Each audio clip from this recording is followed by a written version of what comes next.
every game, every kick of the ball live. Going for Hill. It's Alex Samuel. His first touch, magnificent, and then he fires a 20-yarder right into the bottom corner. Absolutely terrific finish. Partick Thistle. I do not believe it. Thistle are 2-0 ahead. Versus St Mirren. St Mirren have the goal! It's Miguel Freckleton who runs to the corner flag to celebrate! Live on Sports Sound from BBC Radio Scotland. You can't think that you're playing a lesser team or look at it as you're playing a championship. The Partick Thistle are a very good side. This club is used to being involved in playoffs at this time of the year. Unfortunately for ourselves, it's not probably always went to plan. This is why I want to manage. This is why the players play. It's like for these big moments. St Mirren Football Club are major cup winners again. I think we want this season to be remembered for winning the cup, and these players deserve to be legends of the club. I feel we're ready. I feel we're really ready for these two games coming up. I feel we'd be ready to join the Premiership. We've got a kind of game plan in place. We have to go and execute that over the two legs. Like myself, I've been involved in relegation battles and I've been relegated. I've survived, so I know the feeling, and it's never nice. It's not a situation we want to be in right now as a club, but we have to handle it. We have to navigate it. All the action from all the biggest games. Scottish football lives here. Good evening and a very warm welcome indeed from me, Richard Gordon. A mild evening here in Maryhill as Partick Thistle and St Mirren prepare to go head-to-head. Just two major issues to be decided in this remarkable season. Of course, the Scottish Cup final on Saturday, live here on Sports Sound and on the telly. Celtic taking on Dunfermline, and by either side of that, it is the Premiership playoff final here in Firhill this evening, and of course concluding in Paisley on Monday night. That to come. And we'll get an indication tonight as to just what sort of tie that second leg is going to be. Full live commentary coming up. It's an 8 o'clock start. Liam McLeod will be describing all the action alongside Ian McCall and Rory Loy. Jane Lewis is pitch side. We'll hear from both teams, and we'll also bring you up to date with some of the big news that has broken over the past couple of hours here right across Scottish football. I should say also highlights tonight on Sports Scene, 10:30 on the BBC Scotland channel. Let's go to Liam first for the team news.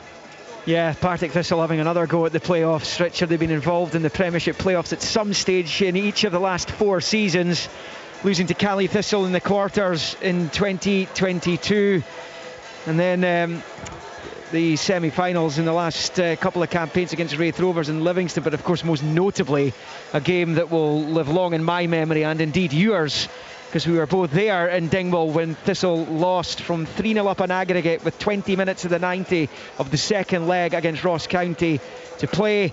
Somehow County went through, or stayed in the Premiership after the penalty shootout. It should never have got to that point. If you're a Thistle supporter, St Mirren having a go at the final for a second time. They beat Dundee United in 2019, but they needed a shootout as well to preserve their status. For Thistle then, the hosts this evening in the first leg, and big blows for them. There's no O'Reilly, there's no Stanway, and of course Oisin Smith cannot play against his parent club, so Lochray, Macbeth and Watt come into the side. Tony Watt was excellent when he came on for the second half of their semi-final second leg victory over Dunfermline last Friday.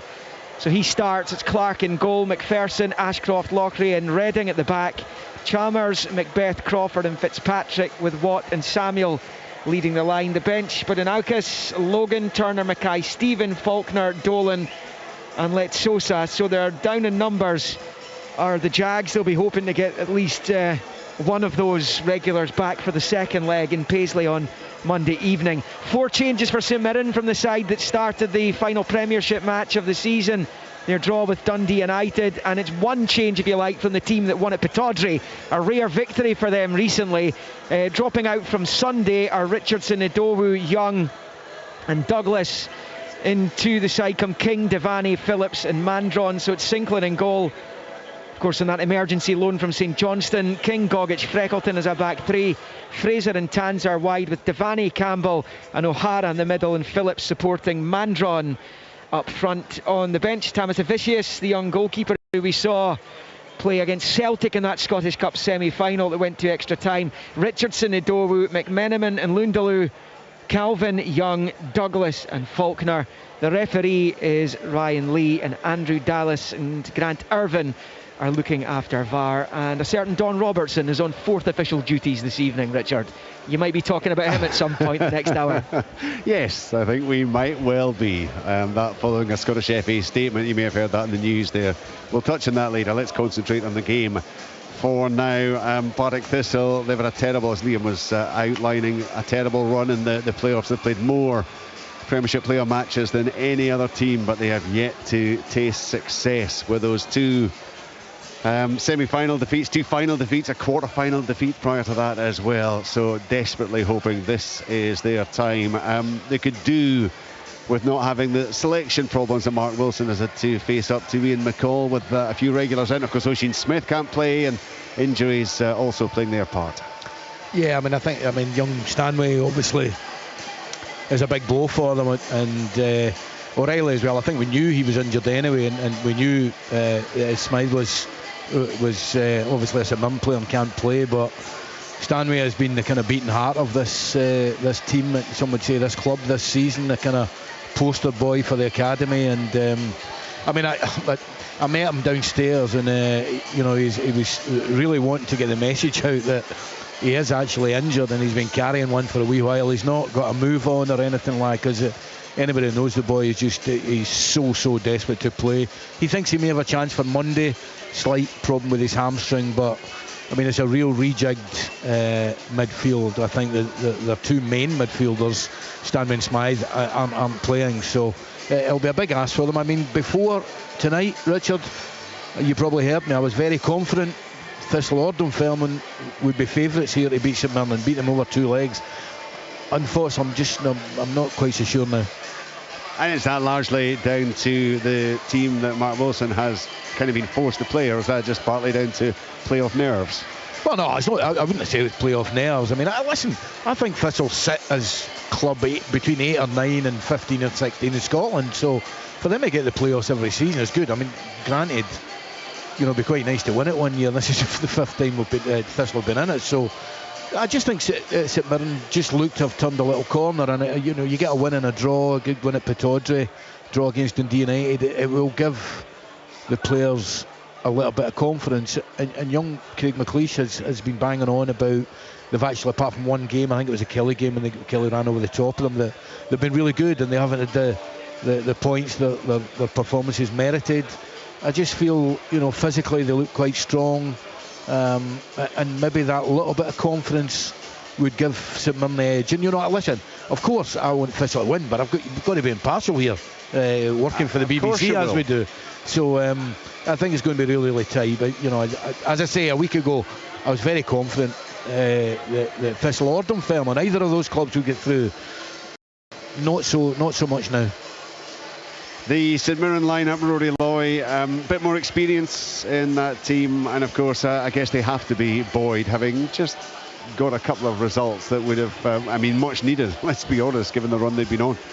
Yeah, good evening, Richard. I would agree with that. The win up at Pittodrie, I was elsewhere that night, so I didn't manage to take the game in or see much of it, but by all means, a 2-0 win up at Aberdeen at any point in the season, regardless of Aberdeen's form, is a good win and a good 3 points. It wasn't enough to keep them in the race to get out of this spot, because Kilmarnock's result, you look at the game against Dundee United at the weekend, I have to say I'm surprised with the lineup, not necessarily with going back to experience and bringing the more experienced players in to a degree, but ultimately it looks like Phillips may play just off Manderon potentially. Now, he'll win headers and he'll battle for the ball, but for me, Killian Phillips' big strengths, it's not with his back to goal, it's box to box running, it's third man running, getting on the end of things, balls in the box, creating chances, getting goals. It's much more difficult to do when your starting position's 10 yards further up the pitch. I just wonder whether he will be deployed that high, or whether Manderon will take care of the two centre backs of Thistle and Phillips will be more of a midfield player. Now that leaves about 3 or 4 midfield players in there for St Mirren, plus the two wing backs. So I don't know whether Craig McLeish is thinking let's get back to Paisley on level terms at the very, very worst. But I thought they played well against Dundee United. I really did. Luke Douglas was absolutely outstanding. I fully expect him to play a role. It might not be tonight, it might be in Paisley if they need him, but he was fantastic. So I'm not surprised he's brought the more experienced players back in, but I am slightly surprised he's not chosen to go with two more natural strikers, whether that be Jake Young starting alongside Mandaron and Luke Douglas coming on to complement it, or Dannon Lindelöw. But it's just interesting to see what that looks like and where Phillips fits into that equation. Well, we'll find out and we'll get the early indications just as soon as the game gets up and running. In terms of your overall feelings going into this one, Ian was saying he was quite confident for the Championship side, and that's eroded a bit. How do you feel, Rory, in terms of who holds the upper hand? Who do you expect to come out on top? Well, having been involved in the playoffs myself with Falkirk, I do think it is a very different psychological prospect to be trying to achieve promotion than it is to effectively be trying to avoid relegation, and that is the set of circumstances the two sides find themselves in this evening. So I think Partick Thistle have the upper hand that way. They do need to be strong in the middle of the pitch to release their wide men, who have been absolutely outstanding all season in Chalmers and Fitzpatrick. If they can play a part, I fancy Partick Thistle to win on the night tonight. I think they'll go to Paisley with a lead, but I genuinely think that St Mirren will probably got the upper hand there. I can see it going all the way, I really can. I couldn't split them, so I'll go for a Partick win tonight and a St Mirren win in Paisley, and a late night for everybody. Well, it wouldn't be the first late night we've had in these playoffs. I mean, it's been remarkable covering over the years, and Liam touched on this earlier. Thistle, it's heartbreaking, Ian, when you look at it. If you work your way back from last season, lost in the semi-final to Livingston, semi-final to Raith Rovers, that remarkable final against Ross County. They lost to Cali Thistle in the quarter-finals the season before, and prior to that, as a Premiership side, they lost out to Livingston in 17-18. All those matches, 20 matches in the playoffs, and still searching for some kind of success. Yeah, I mean, absolutely. The first set of playoffs to go up, I was a manager here, and it was against the Billy Dodds Inverness team, believe it or not, and I don't think the club was, well, certainly the team wasn't ready then. It needed a huge rebuild, but the following season the team was ready. You guys were there. I was playing cricket at Peel Street, and I was going into bat, and Thistle were 3-0 up. So yeah, I mean, that must have been, for everybody involved, that must have been a really, really sore one. Yeah, I mean, the record in the playoffs, I think I was at the Livingston game when Archie, unfortunately, when Archie was the manager and they went down, so I've been at one or two of the others, and I think that's the one. I mean, in all the other games, not that I saw all of them, Richard, but you wouldn't say they were hugely unlucky not to go through and not to get up. But on that occasion, I thought they were. I thought even the game at Firhill, which I saw when they beat Ross County 2-0, it could have been more than that night at a packed Firhill. I think as well as Rory saying, that the wingers, Chalmers and Fitzpatrick, in terms of tonight game, are very, very important, and how much they can push the St Mirren wing backs back and essentially make it a back five. I mean, Fitzpatrick's found terrific form in the last kind of month or two. Chalmers early in the season, first half of the season, was terrific, but his form has kind of fallen off a cliff, so he really needs to be firing, and I think that's a key component for a Thistle victory against St Mirren. St Mirren, on the other hand, in terms of playoff appearances, it is just that one season. It was back in 18-19, just one of the most ridiculous penalty shootouts I think I've ever seen. I have to say, my recollection was United had missed 3 penalties, but they lost 2-0 in penalties, so they must have missed 4. That particular, I do just remember it was the worst sequence of penalties I've ever seen in my life. Yeah, I mean, just hearing you go through all the different playoffs throughout the years involving Thistle, which has been the majority of them, to be fair, and then this one for St Mirren, and then even going back to the one I was involved in years ago, the very first time this setup was in place, when Hamilton beat Hibs at Easter Road in penalties. It's like a walk down memory lane, and I think it shows you just how good these playoffs are and how good they can be. Some people will argue the setup should be slightly different, and that the favour shouldn't go with the team who finishes 11th, but that's the way it is at this moment in time. They have got experience of it. Listen, winning on penalties, and you know, a few of your penalties been poor as well. You could argue it was a degree of luck involved that day and over the course of the 2 legs against Dundee United. So they'll want to win this tie more comfortably. I think they're up against it, as I said, against a good Thistle side. I expect Thistle to come out all guns blazing, and as Ian says, the two wiggers are key. I just think to unlock those, they need to be right strong in the middle of the pitch, and that's where Ian's maybe element of doubt comes in, because their two mainstays aren't in there. So you need to win that battle for your wingers to be able to get slightly further up the pitch. And you look at the way St Mirren play with their wing backs. Tanser will want to gallop down that left hand side, so they'll need to be careful as well, Partick, from their point of view, because Mandaron will take up a position between the sticks. So an intriguing battle, and it all comes, in my opinion, who can win the midfield battle in the middle of the pitch and unlock the wider areas. Yeah, man, as well in terms of the playoffs, which are particularly Partick Thistle's record, you've got to remember, and I don't know what other way they can do it, but it does seem, I think the stats would bear this out, it does seem to favour, to play 6 games. If you finish 4, I know Thistle haven't done this year, but 2 or 3 of the times they were having to play 6 games to actually get to the Premier League, and that's no a team, huge ask. No team lower than second in the Championship has gone through. I suspected that would be the case. Yeah. And it's 4 times out of 11 previous Premiership playoff finals that the team from the Championship has gone up. So 7 times. It's really difficult, Richard. I mean, we defeated Queen of the South over 2 legs when I was at Falkirk. We finished 3rd. I think we finished 3 points off first. We could have still won it, nicked it on the last day. Dundee and Hamilton finished 1st and 2nd. We ended up going to Queen of the South during that week. They were a lot closer together back then, and we went to extra time back at the Falkirk Stadium. We got through, and then we faced Hamilton, drew 1-1 in the Falkirk Stadium, and then by the time it got to the following game, Hamilton went 1-0 up early doors, and we didn't have a lot left in the legs with 10-15 minutes to go. It becomes very difficult, and then if you do manage to navigate that, you're looking at a back-to-back double header against a Premier League side. It would have been Hibs on that occasion. So listen, it does take its toll, it really does. Dunfermline will probably be grateful for it, though, having had a few more games to play before the Scottish Cup final, because the following season we got to the Scottish Cup final with Falkirk. We finished 5th, and we had 4.5 weeks to wait before the Scottish Cup final. 4.5 weeks. Yeah, I mean, it is amazing. Well, that's now 13 years that it's been on the go this since the SPFL was formed, and the playoffs, these particular playoffs were brought in at the end of that season. I've covered them all the way through, and I mean, I remember that first, it was an afternoon, I'm sure, in New Douglas Park, and Hibernian won 2-0 at Hamilton in the first leg, and you think, these playoffs aren't going to be up to much, are they? And then we had the madness of Easter Road and the victory and the penalty shootout, and it has, I mean, essentially, as you go through them, some of them have been fairly straightforward, but Motherwell beating Rangers, of course, when Rangers were trying to get back up in some of those finals. Talked about that St Mirren United final in the penalty shootout.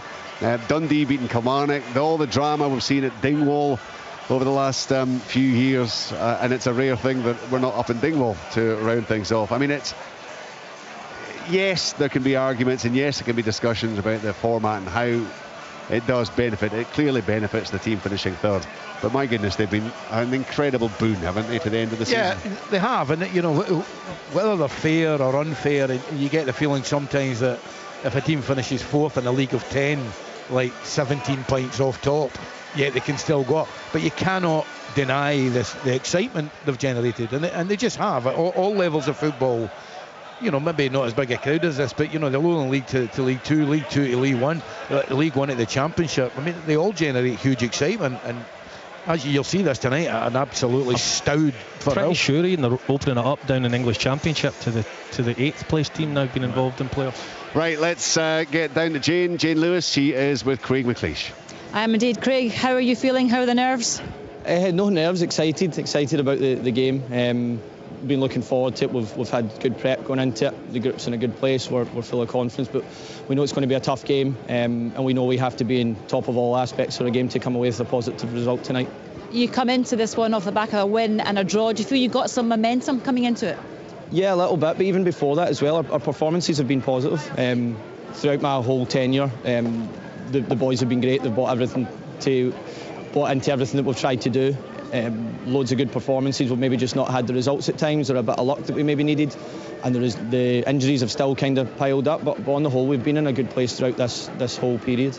There's so much pressure on this particular playoff, isn't there? Maybe more so for the Premiership team, because there's potentially a bit more to lose. How have you coped with that as a manager? Just focusing on our kind of processes of preparing for the team that's in front of us, just doing an analysis, doing our work in the training pitch, just trying to shut off the outside noise. Like The players don't need it from me. They know how big a game this is. We know what's at stake. We just have to focus on the bits we can control. We've had really good prep leading into it, and we're looking forward to it. And what about the players' mindset? Is there a sense where their heads are at going into this one? Again, same, excited, looking forward to it. We have to draw on all of our positive experiences from this season. We've played in big games and had big moments. Games at Hampden, semi-finals, finals. We have to draw on all those experiences and use them to our advantage tonight. St Mirren are without a couple of players. You would have known that the ones that, Partick Thistle, I should say, are without a couple of players. So the St Mirren loanees, obviously, the pair of them can't play, and Ben Stanway and Dan O'Reilly, two pretty key players for them, missing this evening. Does that alter how you approach things tonight? Not really. Our game plan stays the same. Partick will have to shuffle a little bit and change it, and we'll see kind of what how they line up and any tactical tweaks they might make, and that's up to me to then combat that once the game starts. But no, our approach stays the same.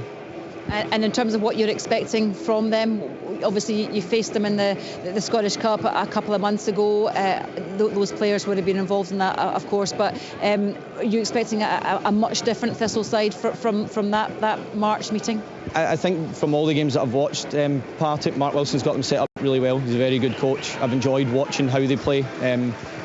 They kind of stick to what they do for the majority of the games that I've watched. I'm expecting kind of that. I don't expect them to change too much just because they're missing a couple of players. The wind's getting up. It looks like it's going to hose down as well. The conditions could play a part. Yeah, but hopefully it dies down a bit for kick-off. A bit of rain on the pitch will help speed the game up and things as well. But no, just looking forward to it. The weather won't dampen it. Good to talk to you. Good luck. Thank you very much. Yeah, it actually is going to be interesting. It was pouring down in Glasgow for a large part of the day, but it had become quite muggy outside, and you do feel the winds maybe just getting up a wee bit. So be interesting to see how it affects. What was also interesting was just listening to Craig there. Right away, Rory saying, no nerves, I'm excited. Do you believe that? I don't know if excited would be the right terminology necessarily, and it'd be interesting to get Ian's thoughts on it. You know, if you'd managed a team now, Craig McLeish hasn't been in charge the full season, but just, you know, for talking's sake, you manage a team, they finish 11th and you survive in the playoffs. Are you putting that down as a success? Are you talking about that in the future? Are you going to apply for other jobs and saying, I managed it? Whereas if you get promotion, and that's what I was saying about the psychology of it, going for promotion is a very, very different mindset to trying to avoid relegation. Yeah, I mean, I think it's got to be treated on an individual basis, and I think if Craig McLeish was to manage to keep them up via the playoffs, obviously, then I think that would be a really good achievement. A, because he's a youngster. B, because he came from the academy. And C, because you know, the rot didn't set in you know, when he arrived. You know, arguably one of the most successful managers St Mirren have had in their history, but the kind of rot in terms of the league had certainly set in over a number of games. Yeah, I mean, from the League Cup final onwards, pretty much. Yeah, it seemed like that. And whether there was a peak in that, and I know there was injuries, but I think young McLeish has had injuries as well. So, yeah, I mean, I think in this particular instance, I think he could. I mean, I think he'll be hoping, if he manages to pull this off, then he'll be a strong contender for the St Mirren job. Whether that's the case, I mean, I've no idea what the inner workings of St Mirren are. Has he done enough from your point of view, Rory, to have a crack at it on a permanent basis? I mean, I don't like sitting on the fence, Richard, but it all comes down to the next two games. I think if they get relegated, they'll head in another direction. I really do. And I think if they stay up, depending on, you know, how the next two games go, I think he'll be firmly in the frame. And, you know, I was just interested to get Ian's take on it. You know, Craig McLeish, I agree, if he keeps them up, given what he inherited and the downward trajectory, I think he's done really, really well to manage to get a few wins. He's actually, you know, collected 3 wins in 9 games, which was pretty good going compared to where they were at before. So, look, it's a really difficult question to answer. If they stay up, I think he'll have a right good shout at it. But if they go down, I don't see Craig McLeish being in charge next year. He said they've done the prep. They know pretty much what to expect, they believe, from Partick Thistle. He also talked about the important thing being in the week just gone, Ian, shutting out the outside noise. You'll understand that. I mean, there's so much talk and so much hype about a game of this magnitude, I guess. Yeah, absolutely. I mean, usually you use that phrase when it's negative outside noise. It's one of the phrases that has become kind of vogue these days, Richard. So, I mean, I don't think there's been any negative outside noise in terms of St Mirren, certainly not the last couple of games. So yeah, I mean, I thought he spoke really well. I mean, he always does, doesn't he? All these young guys, they just seem so confident, and fair play to him. I think you've got to be in this job. And in terms of nervous, I mean, I used to get nervous before big games, but then it doesn't affect your prep, and it doesn't affect. I always thought what you said before a game, what you said 2 or 3 minutes before you went out was very, very important. And I was never nervous for stuff like that. And once the game started, you're so engrossed in it, and you obviously can't get too. That's one thing Mark Wilson's been brilliant at. You can't get too emotional. I think I did at times, but he's been able to make changes within games this season, and I think he's done. Most of them have been successful. So. Yeah, I mean, I was really impressed with McLeish, how he was talking there. Certainly on Sunday, the Smizer Stadium there was no signs of being down on their luck, any boos, any frustrations. Yes, and I said it on Sunday, they'll be disappointed to finish 11th. No club wants to finish 11th, of course not, and put themselves in a precarious position, but the success the club's had over the last 3 years, the days out, the trips to Hampden, the top 6 finishes, I think the fans understand that not every season is going to be rainbows and sunshine. They've won a cup. If they can stay in the league via the playoffs, I think they would have taken that at the start of the season. They've had their exposure to the top 6. They would have been desperate for a cup. They got that. So if they can stay up by the playoffs, I think the fans will be delighted with the season, to be honest. I mean, I think that's one of the key points. You don't want to taint a huge achievement for St Mirren. And I think he touched on that, and I think that was pretty wise. I think that's what he's got to be battering home at the players. Yeah, they want to be legends because they won the League Cup, and they certainly don't want to be remembered as the team that took St Mirren back down again. It is bizarre. I mean, when they won that League Cup final, we were there that afternoon at Hampden Park. Last thing in your mind would have been St Mirren being involved in the Premiership playoff final, battling for the right to remain in the top flight. But that's exactly where they are, and they have to deal with Partick Thistle over the next couple of games. Craig McLeish, a young manager. Mark Wilson still relatively young as well, but it's been a really good season for Thistle. He too has been chatting with our pitchside reporter Jane Lewis. Mark, let's start with the team news, because a bit of a blow for you. We knew that the 2 St Mirren loanees would not be able to play against their parent club, but Ben Stanway and Dan O'Reilly out as well. Well, I think Dan O'Reilly, maybe everybody would have suspected that with the concussion he took the other night and he had to come off, so you have to be really careful with those situations. So ruled out pretty quickly. Ben Stanway, slightly different, picked up a kind of muscle strain yesterday at the tail end of training. He was maybe carrying for Dunfermline, so we couldn't risk him tonight. So we'll keep our fingers crossed that we're still in a positive position after tonight's game, and hopefully he'll be available for us on Monday. What will be key to you getting a positive result this evening? We're just playing with the tempo that we've played with all season here, and taking the confidence that we've managed to build this year playing at home. I think there's been some outstanding performances. There's been a real resilience about the team. I think we play nice, attractive stuff with an end product, and as long as we do that, then we will give St Mirren problems. But there's no doubt about it, they will cause us problems. They've got Premiership players, Premiership class of players, and they can hurt you. So we need to be resolute as well. I think we've been that this season, but especially when it comes into our box, they're a big physical side, and we're going to have to stand up to that challenge. You mentioned your home form. It's been excellent all season, really, hasn't it? How crucial is it that you take advantage of that this evening going into the second leg? Well, it'd be great, of course, to give yourself an advantage going into the second leg. But I said before the Dunfermline game that nothing is really decided in the first leg of these games, and both teams will be looking to take it, take a positive result into the second leg. What that looks like for St Mirren, you'd have to ask them. I know what I'd rather. But these playoff games have been, historically pretty close, the first leg. So. It'd be good if we can get our noses in front, but it doesn't always pan out. That's why I remember a year ago here in the quarter-final against Ayr, and we got beat 1-0, and I said in the post-match to you guys that the tie wasn't over, and we went to Ayr and won 2-1. So I'm well aware that that's a possibility, it can happen, but of course we are really positive, and we're feeling good about ourselves the way we've ended the season, especially here at Firhill. And I assume that these stands empty at the minute, they're going to be full to the rafters come kick-off as well. How important could the crowd be this evening in trying to kind of will you on when maybe you need it during the match, if you do at all? Well, we've needed it all season, and they've been fantastic all season, and the numbers have crept up. I've always taken a keen interest in how many have been at our games, because basically that's part of my job, to get more bums on seats, and I think we've managed to do that with some of the big games that have rolled in. The crowd have crept up, so they've been fantastic, but there was no better experience than last Friday night. And I think us shooting into the John Lambie stand, we don't usually do that, but Dunfermline turned us, certainly helped, and it was almost sucking us towards that goal. So the fans played a huge part in us getting over the line. We're going to need them in both games. You obviously met St Mirren in the Cup in March. What did you learn from that tie that you can maybe take into these two legs? Well, from St Mirren, a physical side, but with players who can really hurt you, of course, when they get it in around your box. For us, what I learned is we're more than a match for them. I thought we played some really good stuff. I thought the players were confident. I thought we took our time, we were calm.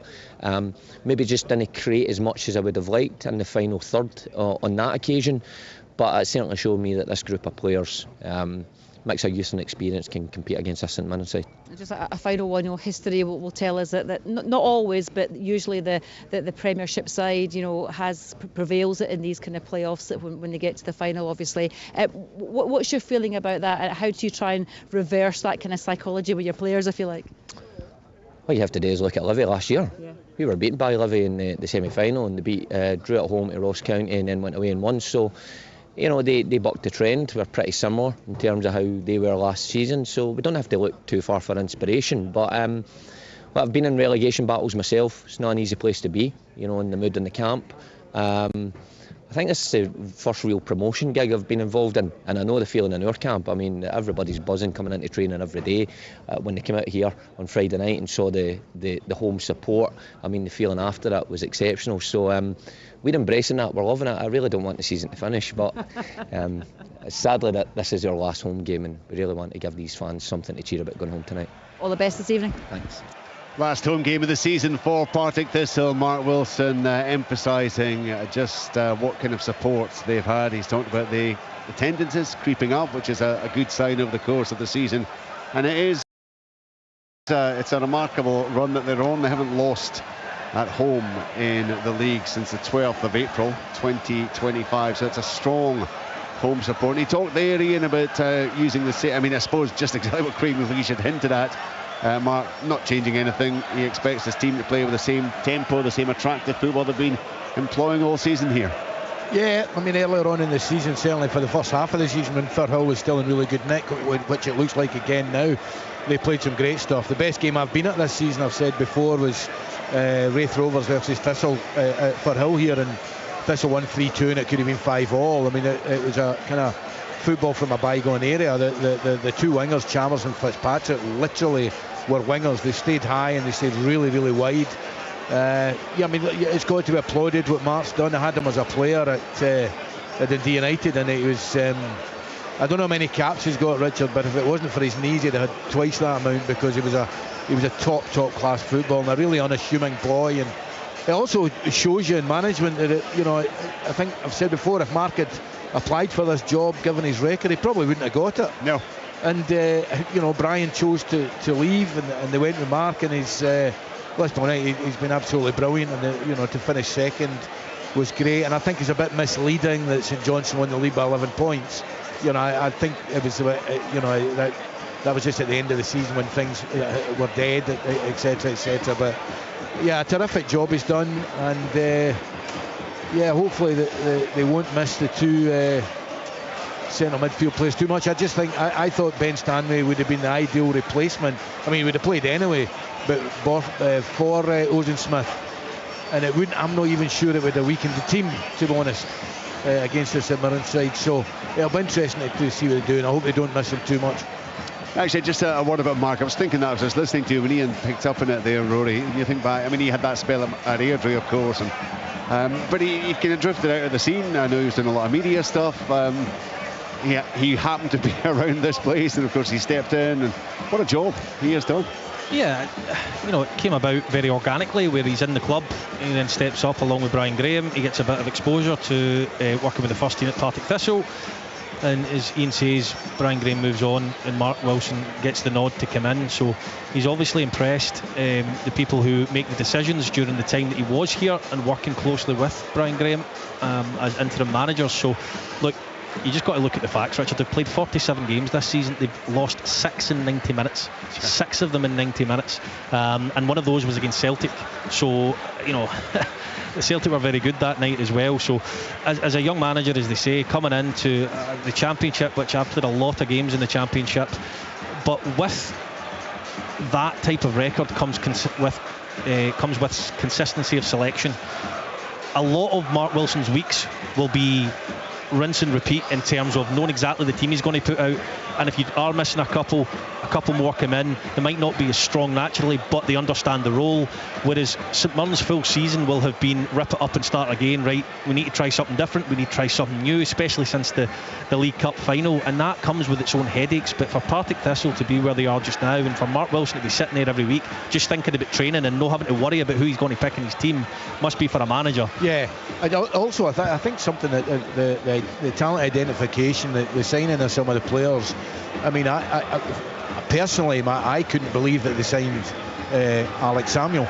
I thought his goals record, and I'd seen him play 2 or 3 times. He was a decent, hard-working player, but he's an absolute cult hero now, and he's done. I mean, he's done magnificently well. By miles, his most prolific season. Yeah, I mean, when they signed him at the start, I'm like, what is he going to replace Brian Graham's 25 goals? But you know, he's got a good few goals, but he gives him an outlet, and he's become an absolute key player. And one thing about Partick Thistle, they do love to have some players they can really relate to, and he is one that they've got now that the fans absolutely love. Do you think they'd have won the league if Brian Graham had stayed on as a player?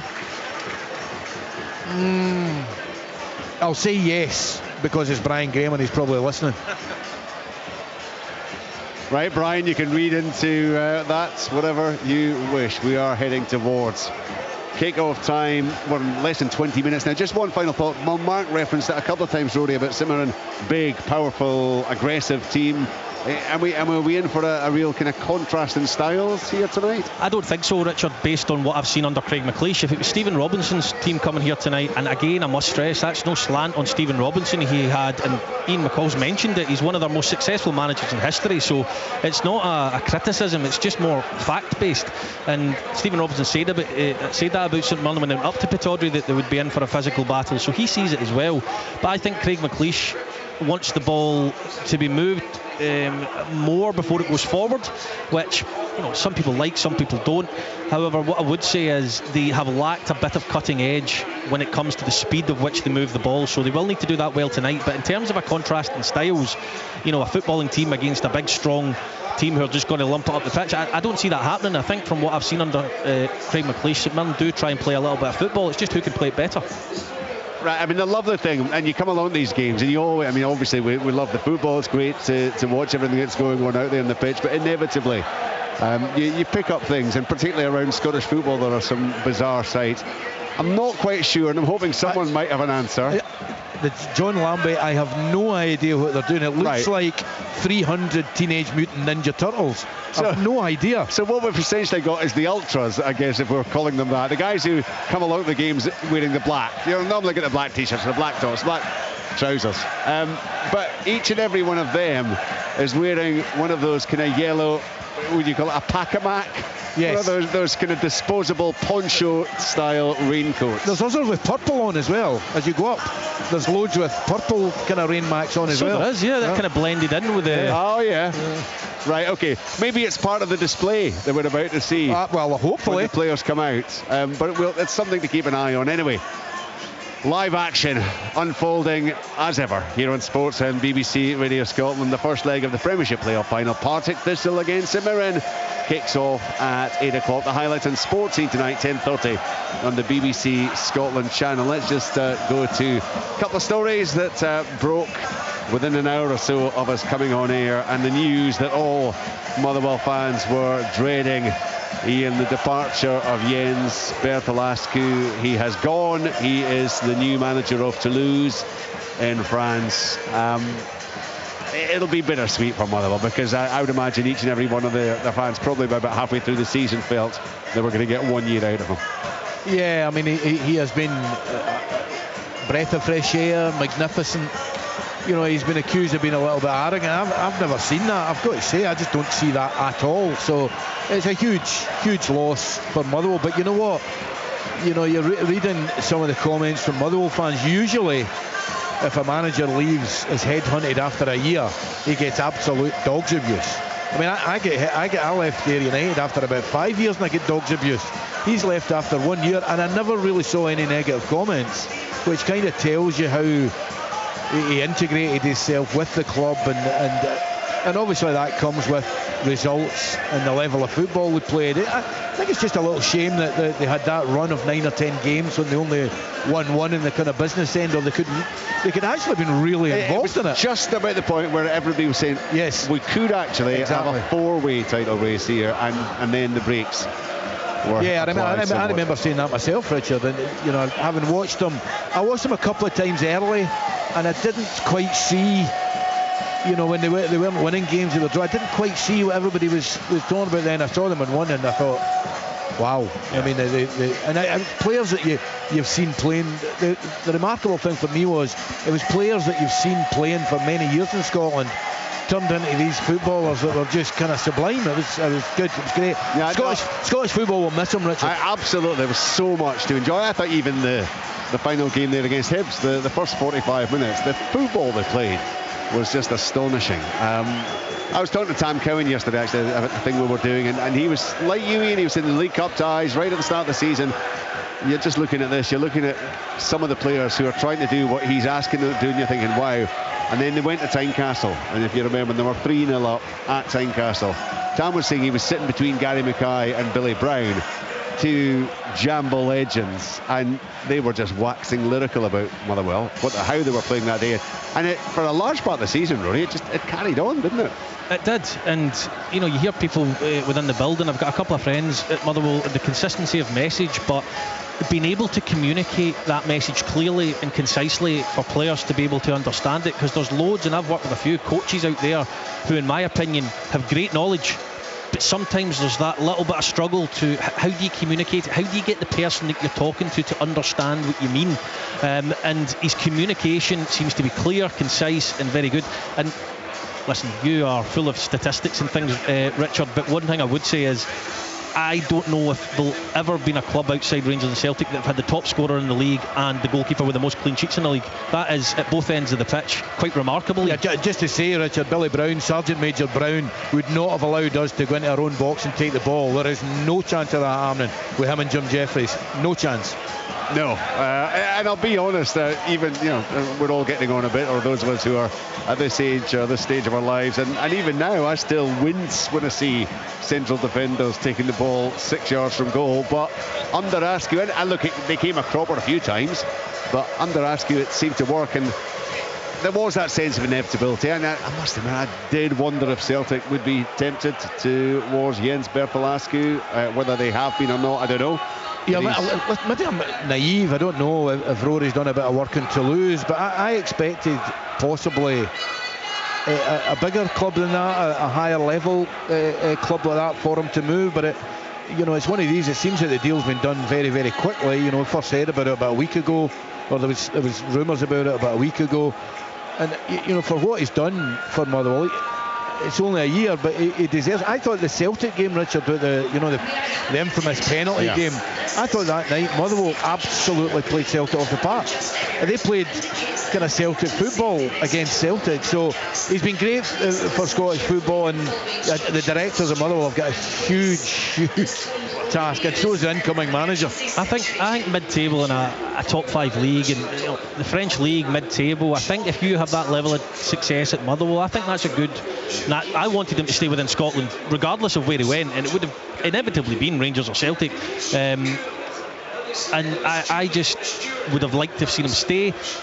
But I disagree slightly with Ian. I think that's a good move for having a degree of success at Motherwell to then go into a top 5 league in Europe and get a mid-table team. I think that gives him the platform and the tools to go and do what he's been doing with Motherwell at a higher level and show on a bigger stage what he can do. What is going to be fascinating is and there will be changes already. We know there are going to be a few changes within the playing squad there at Motherwell. There might be more, I guess, to come, but it is going to be fascinating to see what profile, what type of manager they go for, because ideally... Good luck to him, Richard. Well, exactly. You're looking for an identikit, I suppose, who's going to come in and enjoy the same success and play the same way. Can I just say, though, that, I mean, people talk about, why don't all managers come in and do that? I mean, people talk about it's good if you get your player recruitment about 50-60%, because you can't get everyone right, and clubs sign so many players, and it's really very difficult to get it right so consistently. Manager's one position, and it's such a key position, so you're not recruiting 2 or 3 people for that one position, and as long as one of them works, you're trying to scour everywhere to try and work out who the best person to bring in, and they hit a diamond with Jens Bertolascu, so doing it again is going to be very, very challenging and very, very difficult. And it is, I mean, it's going to be daunting, Ian, for whoever takes over? Yeah. Or do managers have that self-belief? Well, that's that's immediately what I thought. But yeah, of course it's going to be daunting, particularly from the outside looking in. But I always go back to my good friend Davy Moyes. We played together at Dunfermline. And, was Davy, he worked for 12 years at Everton, absolutely fantastic. I mean, I think in Scotland people don't realise just how highly thought of he is down the road. Offered the Man United job. I mean, he knew it was a total nightmare to follow Sir Alex. But is he going to say no? You just can't say no. He was anointed, wasn't he? I mean, it was Sir Alex essentially ushered him into that position. Totally, yeah. Sitting in his kitchen and doing the deal. So it'll be a really, really hard job for Motherwell, and the Motherwell fans have now. They've become sort of stylists, the actual fans, so they'll be expecting that again. But ultimately, as the season progresses, if they win football matches and they keep winning football matches, the style won't be as important. I think this will just be a fabulous year memory for Motherwell fans in the future. Yeah, I mean, it is such a shame, because when you saw what they were capable of, and it would have been lovely to have seen him continue to build on that over a 2 or 3 year period and see where they could take him. Yeah, and he set a precedent that, not many managers are going to get away with. I've not got the players now, or I've not got the budget, or I've not got... He's taken away a degree of reasons as to why previous managers within the league... And listen, managers are... I heard Tom English describe it as a torturous existence, and I thought that summed it up pretty well. I can only imagine how difficult it is, but he has shown that with a group of players that wouldn't have been expected to play a particular way in a particular style, as long as your coaching is good, that you're clear in your communication and you're concise, and the players are taking it on board, and you back what you're doing. Yes, there's going to be a degree of trial and error at times, but he's shown that if you can do that and get it right, magnificent things can happen. Yeah, I mean, I think he was really good it was quite obviously really good in the grass, in the training pitch. His key achievement for me was making players that we've seen before, or decent players, and making them believe they could play a certain way. I think his strength was all mental stuff. I mean, the lad Elliot Watt in the middle of the pitch, I mean, he was really struggling at St Johnstone. Really struggling. It was early in the season. I didn't even remember he'd been at St Johnstone. Yeah. I saw him in the first half in a game against Rangers. He conducted the whole game, and that wasn't his only performance like that all season. No. I think when you go to a football club, one of your main jobs is to try and make footballers better, and that's something he's brilliant at. The thing is as well, I played with Paul McGinn at Dundee, right? And Paul McGinn is, in my opinion, even before this season, was one of the most underrated players in Scotland. Really intelligent footballer, really good at reading the game, knowing when to go, knowing when to stay, could take a touch, could pass the ball.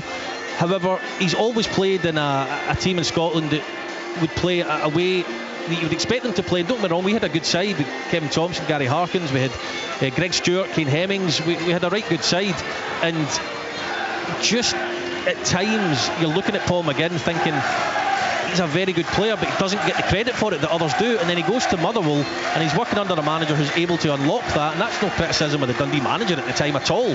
There's many managers who came and played a particular way, but he just shows you that he can not only unlock potential in younger players, but he can get the best out of experienced one as well.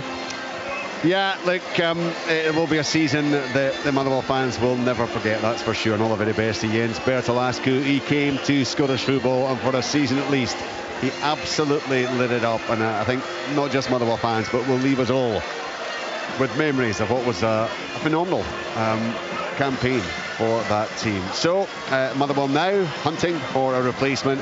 One other story from just a little bit earlier, the Scottish FA releasing a statement You can read it at the website. It's fairly lengthy, but essentially it's following the fallout from the game between Hearts and Celtic at Celtic Park, the title decider, comments that have flown back and forth. SFA saying we note the contents of Heart of Midlothian's statement yesterday, the accompanying letter signed by the club chair Callum Patterson. Essentially what they're saying is that they want to make it absolutely clear that Don Robertson, the official, did bring the game to an end. They have released audio and video, which you can see at YouTube via the Scottish FA website. It goes on, but it does make it clear that the game was brought to a lawful conclusion, and the SFA fully support the decisive action taken by Don Robertson and his team to end the game. It's there was always going to be something, I suppose, Ian, in the wake of it, irrespective of how that game turned out. Yeah, we saw the scenes. There have been all sorts of comments. Martin O'Neill has attracted criticism for some of his comments. There have been accusations that Hearts players were attacked. They felt under so much duress that they didn't get changed at the stadium. They took the bus out to Tynecastle. You just kind of hope, actually, it reaches the stage now where this just all begins to settle down. Eh? Yeah, no, 100%. I mean, it was quite a sad ending to, well, particularly sad for Heart of Midlothian, but to such a magnificent season, the best since I started in Scottish football. And I haven't made any phone calls to Derek or to Archie or to Lawrence or anybody like that to find out exactly what happened, because I don't think anybody really knows. Of course, going on the pitch you can't do that, but you don't think anybody knows if they were physically abused. I don't think anybody knows that yet, but you'd like it you'd just like it to kind of fade away now. But you know what, Hearts, I've got to say, Hearts are well within the right. They're well within the right. If they think something amiss has gone down, they're well within the right to follow up. No, absolutely, but there comes a point where you can't keep going back, I suppose, and it is a shame that it ended the way they did, and I think all of us, certainly neutrals, an awful lot of sympathy for Hearts in terms of how that campaign did eventually come to a conclusion. But you can get full details of that Scottish FA website and at the BBC Sports Scotland website, bbc.co.uk/Sports Scotland. What an atmosphere there is inside this old stadium in Maryhill. The players are just emerging away across to our left-hand side. Of course, the tunnel just underneath the block of offices there at the far end of the old main stand, the Colin Weir stand. The two captains leading the sides out as these players, these teams do battle tonight and on Monday evening in Paisley to secure a place in the Premiership for next season. Will it be relegation for St Mirren? Will it be promotion for Partick Thistle? You'll find out live with us, and you can watch the highlights on Sports Scene tonight, 10:30 on the BBC Scotland channel. Right now it is time for full live commentary from Firhill. Partick Thistle against St Mirren with Rory Loy, Ian McCall and Liam McLeod. The rain beginning to tip down here in northwest Glasgow in Maryhill. The gateway to the Premiership uplands, but also the trapdoor to the second tier. The Premiership playoff final. 2 games, promotion or relegation. It will be one of those come Monday night. And Partick Thistle, who have suffered defeat in the playoffs in 5 of the seasons they have been contested since the mini competition's resurrection in 2014. 1 relegation through them and plenty heartache along the way, most notably in Dingwall on that dark day for them in early June 2023.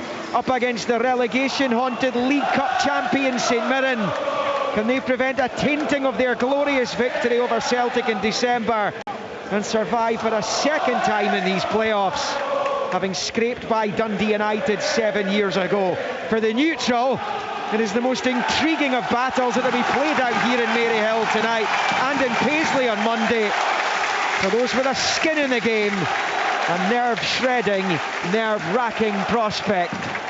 The lineups, St Mirren, the visitors, of course, we'll get to them. For Thistle, without key men, O'Reilly and Stanway, Smith out 2, can't play against his parent club.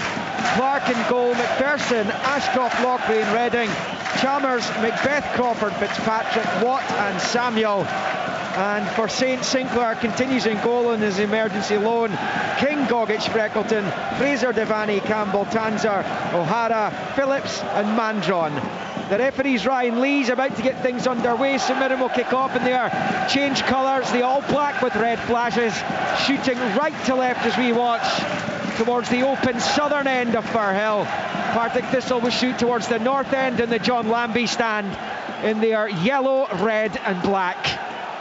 The scene is set, and the first kick of the ball in the third last domestic game of an incredible season 25-26 will get underway, and the first leg of this playoff final. We have seen so much drama down the years in this shootout for success or survival. Which is it going to be? Last year, you'll remember Livingston managed to beat Ross County. They were 3-1 down at one point in aggregate in that second leg in Dingwall after the first leg ended 1-1 at Ammon Vale.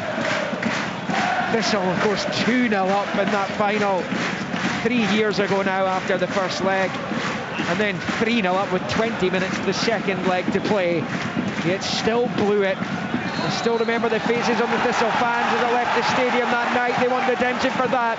A St Mirren kick-off, rolled back to Freckleton, out to Marcus Fraser, who goes long with the right foot. Underneath it on that left-hand side's Paddy Redding, who heads it forward, and then it's clear by McPherson, switching it from right to left. And now it's an opportunity, a first chance really for Fitzpatrick to make inroads down the left side, though he's had it pinched off him by Fraser. Up towards Mandron, he drops to his knees, no foul though. And Thistle collect, and it's played back to Lee Ashcroft, who sends it long with the right foot down the left side. He's overhit it though, and it goes out for a St Mirren throw midway inside their own half. Rory Loy, Ian McCall watching this one. Rory, firstly, so crucial that you settle quickly.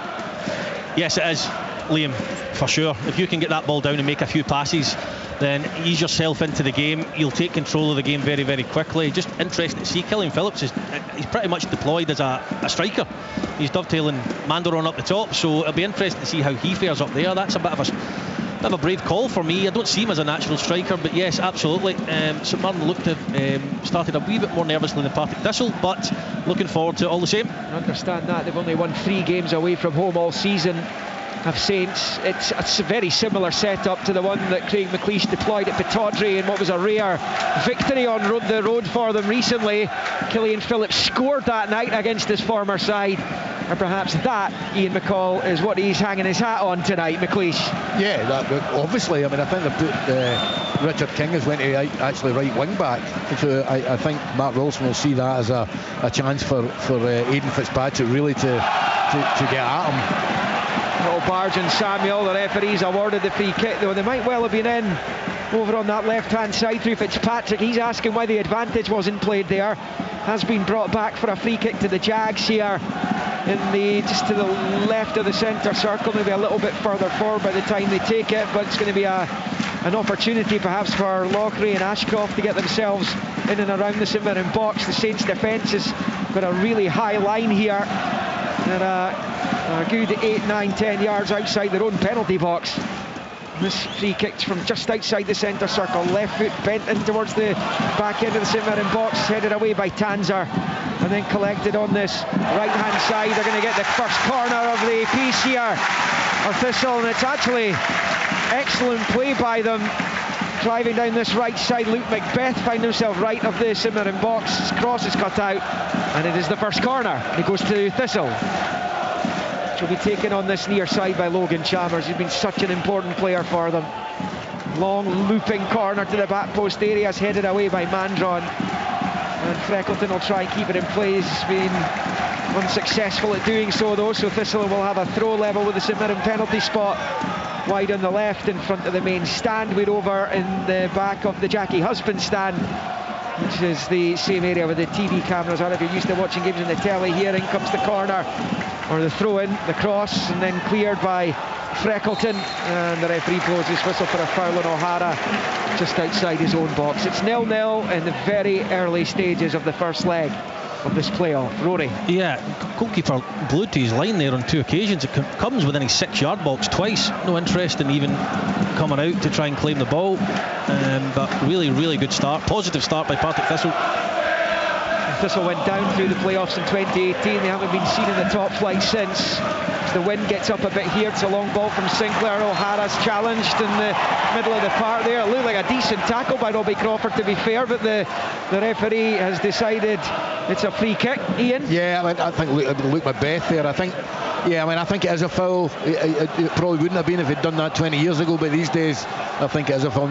You know, Thistle don't want to be giving easy free kicks away with the height that St Mirren have got. And there's a cross, comes into the Thistle box for the first time tonight, half away by McPherson, and then launched to safety by Macbeth. Comes all the way through to Sinclair. He gathers, controls just outside his own box and plays it short to Freckleton, who rolls it with the left foot out to this near side for Alan Campbell. We've seen much more of in the latter part of the campaign. It's with Freckleton, pings a long ball, switching it out to Mandron on the right, and then out it goes to the far side for King. Infield to O'Hara, back to King, infield to Devaney, looks up, low ball, disguises it, Campbell right the penalty spot, turns and shoots and blocked. And then out of play it goes for a throw into St Mirren on the far side. They'll be happy with that, they'll have a long throw. Terrific feet from Campbell there. He cut inside really well. Good defending from Thistle, 3 or 4 round him. King over the throw, and the St Mirren fans occupying that main stand. The Colin Weir stand on the far side, enjoying seeing their team come up the pitch really for the first time in the match. King with the throw in, wind affected, into the box it comes off a Thistle head. Mandron flicks backwards towards Phillips, who can't get onto it. Thistle clear out for a Saints throw in on this near side, level with the host penalty spot. The St Mirren left. Campbell might just leave this for Tanser to take, and he has done that. Scott Tanser here pulls it back to Freckleton, and then looks infield and passes it to Fraser. Goes back to Freckleton on this near side. Watt all over him, but Freckleton manages to get it through towards Campbell. It's flicked away by Ashcroft. And Fraser will pick up just to the left of the centre circle in his own half. Goes back to Gogic. Takes it out towards that right side, finds King. Calmly rolls it in field to Freckleton. Look, a nervy start by St Mirren, but they've settled into it now. 6 goalless minutes into the first leg. Played to the right for Fraser, and onto the touchline it goes on the far side for Mandron. Infield to O'Hara, that's a loose one, almost. Gogic slides in, wins it back, but it breaks to Devaney, and then back to Freckleton. It was all the way back to his goalkeeper, Sinclair. I'm not sure that's what he intended, but his ball out has found Tanser on this left-hand side. It's worked out well, happy accident. Tanser, low ball infield to Mandron, forward to Phillips, inside the D, looks for space to shoot, he does, it's blocked, Mandron chases it, but onto it there is Josh Clark, who holds on. The goalkeeper on loan from Celtic, and it will stay Partick Thistle 0, St Mirren 0. A really good spell from St Mirren there.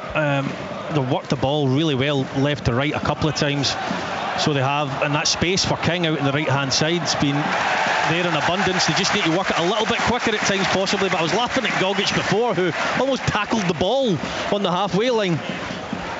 Yeah, and he was in a bit of bother there, because Alex Samuels, a buzz-bomb up front there for Partick Thistle. He's putting the pressure on. Gogic reacts well. Thistle, though, had a throw, and they've taken it quickly, and it's out in this near side. McPherson manages to work it there to Crawford, who's met by Gogic, and out it goes for a throw in on this near side to the hosts, level with the Saints penalty spot, but it's bowled back to Chalmers. Takes a touch left foot, ball in's decent, and comes off Gogic's head, and Fraser heads clear. He had to. Tony Watt's waiting in behind him. Paddy Redding who went up the pitch as well. Fitzpatrick rolled into the box. Watt trying to spin away from Fraser, pulls it across and cleared by Gogic. And out for a Thistle throw. It's quite open out there. I was just about to say, it's really open. Both sides have had one or two penetrative attacks. Throw it on the far side. Redding takes it down the far side touchline for Watt. His low ball in is cut out and cleared by King. Came on to great effect at the start of the second half in that semi-final second leg against Dunfermline last week. Tony Watt. Thistle were 1-0 down and in a hole. 1-2-1 as they come forward again down the left-hand side of the penalty area. O'Hara slips, the shot comes in, and it's rifled across the face of goal. by Fitzpatrick. He's got that in his locker, but he's managed to fire it past the right-hand side of the goal. Outstanding play by the Jags on that left flank. Yeah, I mean, it was a really good run by Paddy Redding. It allowed him to come inside reasonably easily. But Aiden will think that's a chance. He'll think he should have hit the target. He got a lot of power in, just didn't get the curve in it to get it in the far corner. Just a split second there, Rory. It looked like that was going to find the far corner of the net. Yeah, it did. Really good feet. It's so sharp. And you can see what he's trying to do. He's trying to feed it with the inside of his boot just into that far corner, shape it round Sinclair. Just didn't quite have enough bend on it to find the far corner, but positive signs. Stays goalless. Aidan Fitzpatrick, he's managed 5 goals this season. Very much a regular here and has been for quite some time now in his second spell at the club. He left for Norwich in 2019. He came back a few years later. He's such an important player for this football club, isn't he? Yeah, I mean, he is. I mean, he's up and down at times. He had a couple of little issues at home, unfortunately, last season. But when he's on his game, I mean, he's got the pace to play at a higher level, and he's very direct. He makes goals. He's a good finisher. So yeah, he's a key player for Thistle. Has been for a number of years. Foul on Mandron meantime in the Thistle half, level with the edge of the centre circle, right in front of the dugouts. Just about every single person in that St Mirren technical area was appealing for that. They get their wish from referee Lee, and Mark O'Hara is over the set play, the Saint skipper. He pushed plenty forward for this to try and put some pressure on the Thistle rear guard here. O'Hara takes a big deep breath, arms in the air, and he's just about ready to take. A big throng of players, round about 20 odd yards from goal. O'Hara, long ball, left side of the box, aiming for Mandron. Who'd it come off last? The Thistle defender, says the referee as he points over for the corner for St Mirren. This is their first of the piece. It's 0-0 at Firhill. 10.5 on the clock. Yeah, nothing cagey about the opening to this game. You know, first legs in the opening half of the first leg especially can be a little bit of a bore as both teams look to open up, but far from it. Short corner taking the Tanzer, swings the cross in, it's cleared by Ashcroft. Bouncing ball round about the centre circle. Campbell heads forward for Saints, out to Tanzer, wide on the left, and it's met and dumped out by Ben McPherson. And it will be a throw in on this near side for St Mirren. Devaney's over it at the moment, but he's going to leave it for Tanzer once more. Former St Johnstone player at the Paisley Club for a number of years now, and he's over this throw. He's got some movement from Mandron. Campbell's there too. He pulls it down the left side for Mandron, flicks it away from McPherson. Met there by Ashcroft, who's had to put it behind for another St Mirren corner. And both teams in these opening 11.5 minutes have had little spells where they've been high up the pitch, and right now it's St Mirren's turn again. I'm just wondering whether St Mirren will leave. They'll just leave one. No, they're going to leave 2 back. Last time it was Fitzpatrick just against Campbell at the back, and he would have had the legs in him, but I think Fraser's going back with him now. Thistle have only lost once in 90 minutes here this season. That was in the League Cup to Celtic. Fabulous record at Firhill, going back into last season as O'Hara's corner comes in, headed away inside the 6-yard box, and the ref is spotted an infringement there by Mandron. That will be a Partick Thistle free kick, as good as a goal kick. It's Thistle 0, Saints 0 in this high-stakes shootout played out over 2 nights. Tonight here in Maryhill, Paisley on Monday, and the bitter end of what's been a quite incredible and absorbing 2025-26 season. Still there's a few chapters left to be written, and the Scottish Cup final to come in between these 2 games. And taking his time over this is Josh Clark. Free kick for Thistle, just rolls it outside his box to the right of it for Lee Ashcroft, and out to McPherson, level with his own 18-yard line. It's a long ball forward, it bounces off Devaney's head and out for a Thistle throw-in on this near side, which Crawford will leave for Ben McPherson, another on loan from Celtic. Scotland under-21 player is Ben McPherson. He's in an excellent season for Thistle, as many have. Just didn't quite have enough to challenge St Johnstone to the end of the campaign. Did a kind of slow start to proceedings. Of course, they were up under the cosh after the first couple of matches, which included a 5-1 defeat against the champions on match day 1. So they were having to build the blocks. They made a slow start, but they were right up there, and eventually I think missed their chance here against St Johnstone. Drew 0-0. Really needed to win that to put pressure on Sima Valakari's side, who ultimately went up back at the first time of asking. St Mirren have the ball here. O'Hara in the centre circle to the left for Campbell, and out to the overlapping Tanser. Tanser now taking on McPherson's, level with the 6-yard line. Low ball across, cleared. It's an important clearance by Cale Loughrea, the Canadian. And out for a throw-in on the near side to St Mirren, which is taken by Campbell back to Freckleton. You just feel St Mirren have got slightly more control in the game. Thistle have at times shown their offensive capabilities, but I spoke about the middle of the pitch. Just there, 3 or 4 St Mirren players swarming the ball into the middle of the pitch to get it out wide. As there's a really poor pass there actually by St Mirren, but I just feel St Mirren have got a little bit more control at this point, Liam, without creating too much. Back with Gogic, rolls it forward to Devaney, a little bit loose by the on-loan Manchester United player, but he gets away with it. It was off a St Mirren boot though, last out for a Thistle throw-in, and if the hosts were able to get that ball from Devaney in a better position, and they didn't take the final touch off him, they might have been able to spring the visitors at the back there, because they were caught a little bit short. Devaney relieved. But it is a Thistle throw-in, level with the edge of the centre circle in the near side, in field to Watt, long ball, down goes Samuel, challenged by Gogic, no free kick. Ian. No, I mean, he just could. I mean, Alex Samuel tries to do that, and sometimes he wins the foul, but that was never a free kick. Gogic. That's going to be an interesting battle. Yeah, absolutely. Interesting battles all over the pitch, over the 2 legs of this ties. Mandron tries to flight it out to Tanser, the momentum taken out by the touch that it took off Tony Watt, who's coming out to this near side. Mandron to Campbell, back to Mandron up towards the edge of the Thistle box. A poor ball, you could see what he was trying to do, trying to play it into the path of Killian Phillips. It's come all the way through to Clark, who rifles it forward with the right foot down the left side. Fitzpatrick chasing, looks like it's asking too much of him. Fraser's there, knocks it off Fitzpatrick, but he's elected to try and get back onto it. He has ended up winning the throw at the second time of asking off the Thistle winger.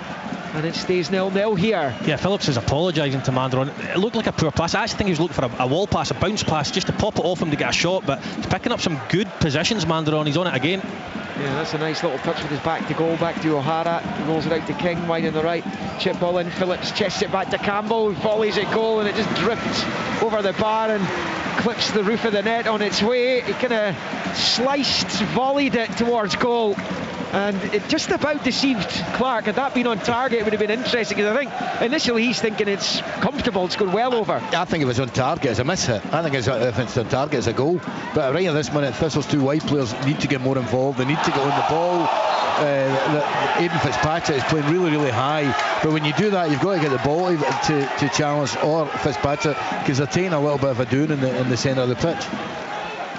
The Premiership club has gone down 4 times since the playoffs came back into play in 2013-14.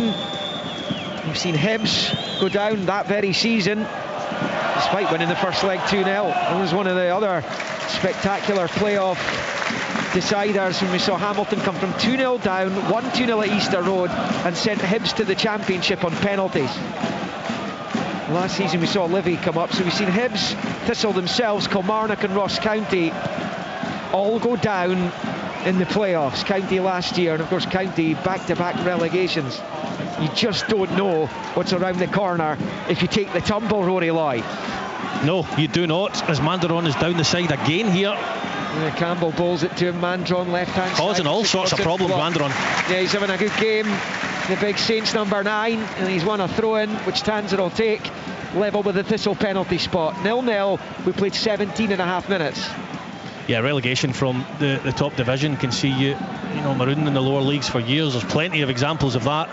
Falkirk being probably the one that springs to mind the most, maybe because my connection's there, but St Mirren can't afford to lose over 2 ties going into the Championship, because it's very difficult to get out. The Saints have avoided dropping out of that division a couple of times. Certain Hugh Murray scored a very important goal. I think it was at that 4th bank against Stirling Albion.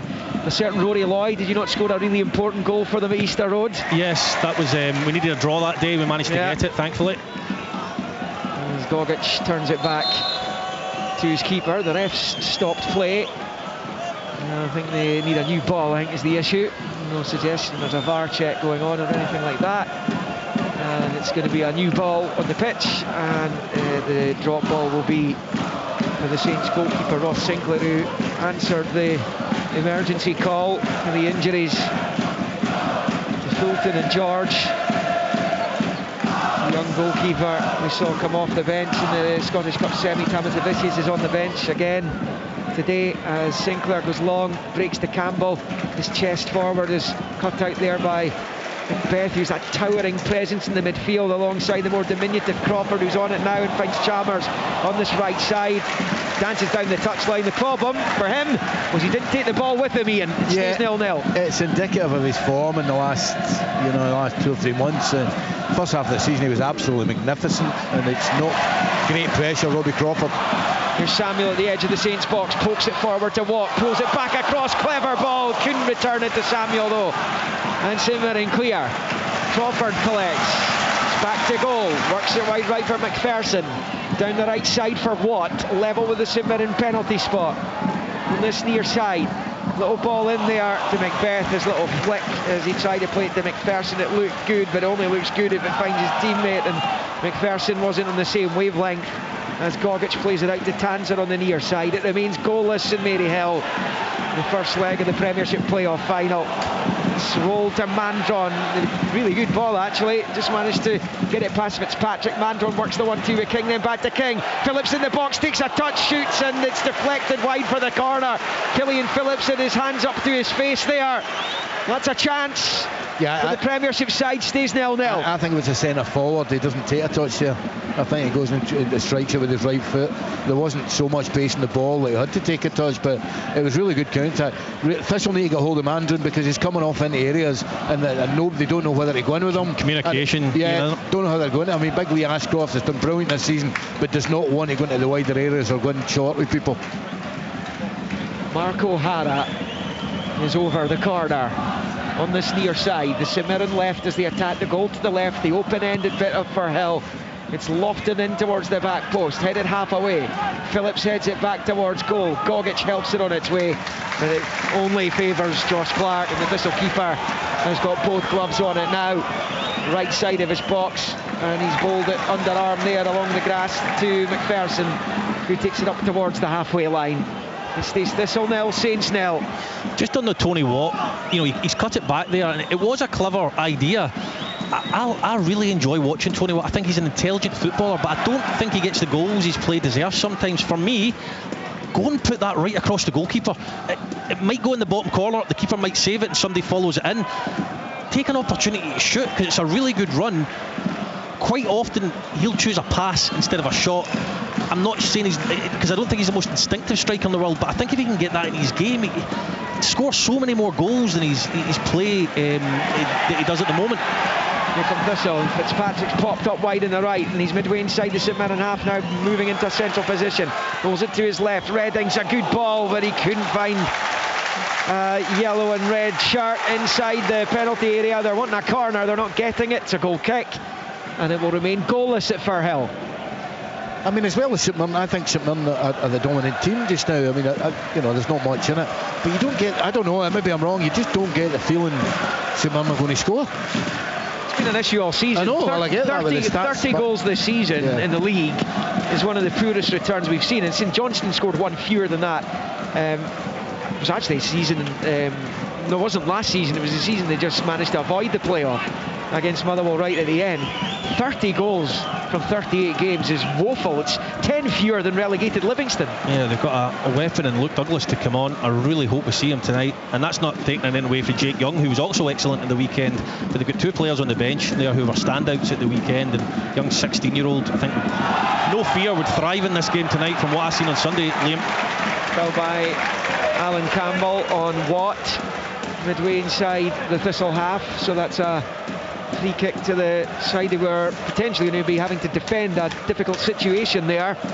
Campbell won plenty of the ball, but it was the follow through the ref didn't like, and it's going to be a free kick to the home team. Yeah, it was right in front of the ref. I mean, again, it was one of these challenges. It probably wasn't a foul, but these days it was, because his foot was up a little bit, but he did win the ball, Campbell, really cleanly. Long ball forward to goalkeeper who takes it. It's going to be King's header. It's not a good one. Straight to Samuel in the box. It's gone wide. It came bouncing off the keeper, back off Samuel. And fortunately for St Mirren, it's gone behind for the goal kick.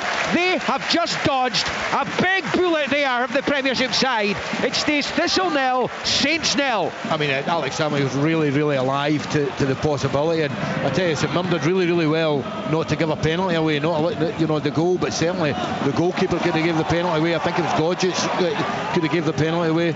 They got away with one. You're spot on, Liam. It's Richard King's been a massive sigh of relief there. Really poor ball, and it put his team under all kinds of pressure. Yeah, you should never play a square pass, never mind a square header in your own box, Liam. You're asking for trouble there, and Alex Samuel does everything right. He's just really unfortunate it ricochets off him. If that's in line with the goal, Thistle go 1-0 up. Right, the Tans are wide on the left. The St Mirren attack this time. So off McPherson's going to go behind the corner. Campbell happy to accept it. St Mirren this time coming forward on Alex Samuel. He actually started for Ross County in that Premiership playoff final when they broke Partick Thistle hearts. He came off in extra time, so he wasn't involved in the penalty shootout, but he caused all kinds of problems in the final 20 minutes of the 90 that eventually took it to the extra 30. I just wonder if Mark O'Hara going to go short here. They're only taking one out. Logan Chalmers, he's put a ball into the box. It's been headed away easily every time. If I was Tanzer, I'd be demanding the ball. Into the near post. Mandron flicks it up into the air, but the ref spotted something again, and it's going to be a Thistle free kick. And it all comes to nothing for Saints. I think for the heights that Mirren have got, that you don't get the feeling they're very threatening from a corner kick. I mean, I don't know when they've had 3 or 4. They haven't fashioned anything from them. And actually, you would think, given the size of Mandron, Phillips, the centre-backs, I mean, they've got brilliant height in the team. You would think that actually that would be something they could utilise. Mark O'Hara's good in the air, so perhaps get someone else taking the corners. Well, I was immediately thinking now when he decided to take a free kick, let Campbell take the free, you get yourself in the box. Yeah, well, even Devaney, the long ball for Thistle comes all the way through to the St Mirren keeper. Sinclair. It's just an emergency loan, but it is his 4th loan overall. He's been at Brecon, Cowdenbeath and Montrose in the past. It's a big one for him tonight and Monday. And his goal this year, he played almost 26. We're ensconced in the second quarter of the first leg.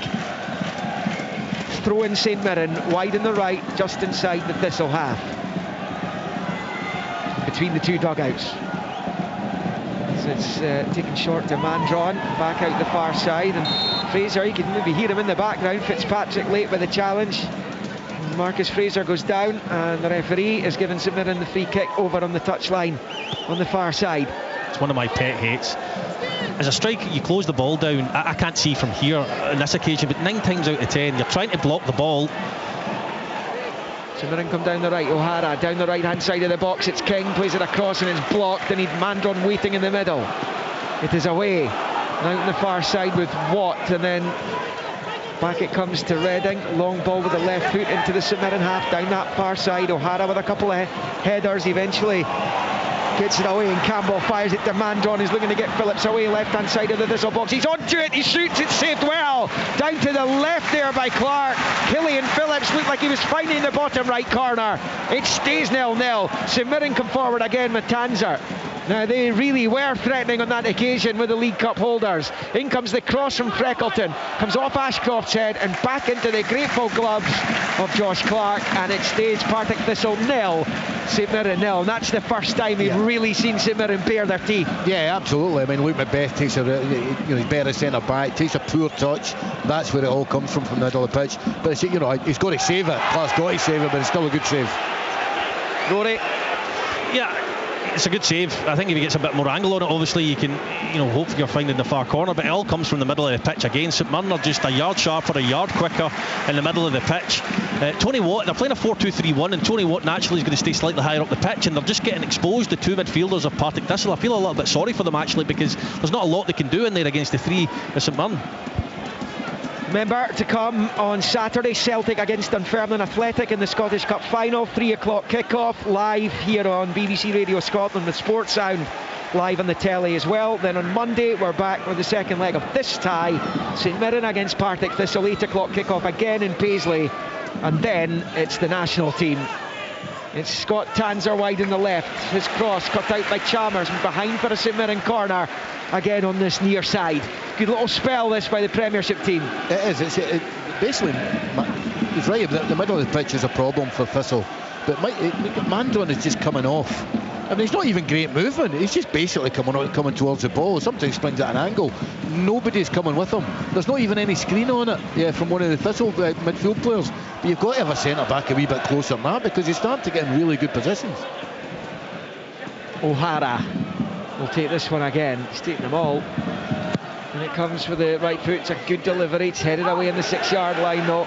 Breaks to Devaney, about 25 yards from goal, rolls it to the left for Tanser with the outside the boots, a wonderful ball in, couldn't find Phillips though. Thistle head clear, offside flag's gone up as well. It stays, Partick Thistle 0, St Mirren 0, we played 29. Yeah, looked offside for Tanser. Kind of really nice ball with outside his right boot. He could actually played it wide, but certainly it looked offside in the box. That was his left foot. He ran around the world not to use his right foot. That's what I mean, outside of one of them. I've done that before. Almost paid dividends, to be fair. Yeah. There'll be a Partick Thistle ball just inside their own penalty area. And Tanser has found game time quite difficult to come by this season, with Declan John normally occupying the left wing back position. As with Clark, he's taking it short to his left, and then Loughrey clears under pressure from Phillips. Long ball, Chalmers holds off Devaney, brought to the ground by Devaney. Thistle free kick, which they've taken quickly, rolled infield to Macbeth. Turns it with the right foot, digs it out to the left there for Fitzpatrick. It's the overlap from Redding, he's going to use him. Redding has it level with the penalty spot. Little chip ball comes in, half away by Devaney.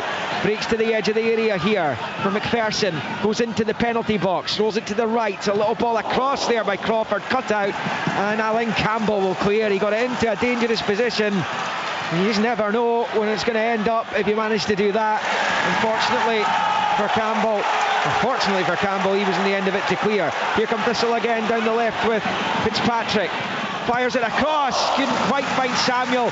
Really important block by Gogic, but listen to the Thistle fans and this capacity home crowd here tonight as they roar on their team, looking for promotion, and they have a corner this time over on the left hand side as they attack the goal to the right. It remains 0-0. Yeah, there was man for man in the box there. St Mirren defended man for man. I think Aidan Fitzpatrick might have been better cutting it back for a late runner, because he was going to struggle, because I think it was Gogic that took up a good position in front of the area.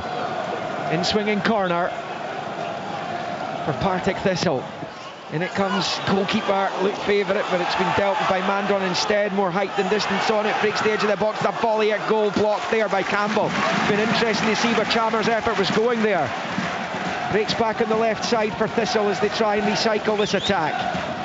Long ball towards the edge of the box, is helped on its way towards Samuel, who does win the head.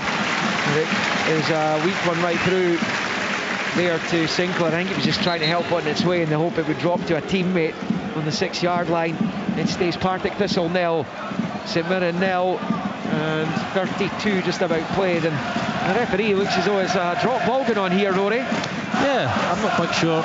So it's just going straight back to the goalkeeper anyway, who, I have to say, I noticed it early on, he looked a little bit uncertain from cross balls and set pieces. He stuck to his line, he didn't go to come there. For me, he's got to scream at Mandron. If he wants to come and take it and catch it, scream at him, but Mandron gets it away in the end. But it's kind of what Ian said, you know, I know Phillips has had that shot.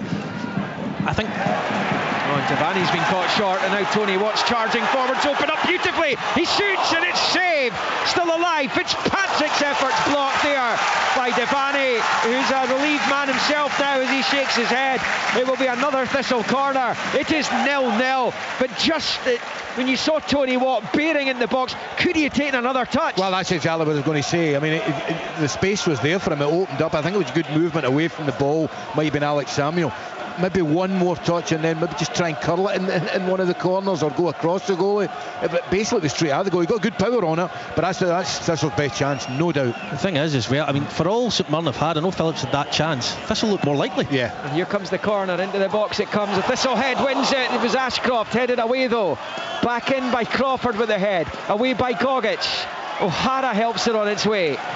And then Devaney's managed to poke it forward and relieve some of the pressure that had been building on that St Mirren defence there. A lot of it because of his error that led to that Tony Watt opportunity just a moment ago.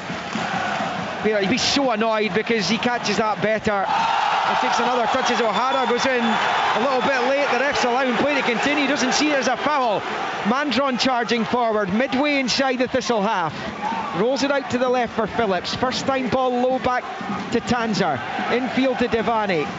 Devaney looks up and clips it out wide right for King. King level with the edge of the D of the Thistle box. Infield to Fraser. Nifty footwork. Shoots blocked there by Chalmers.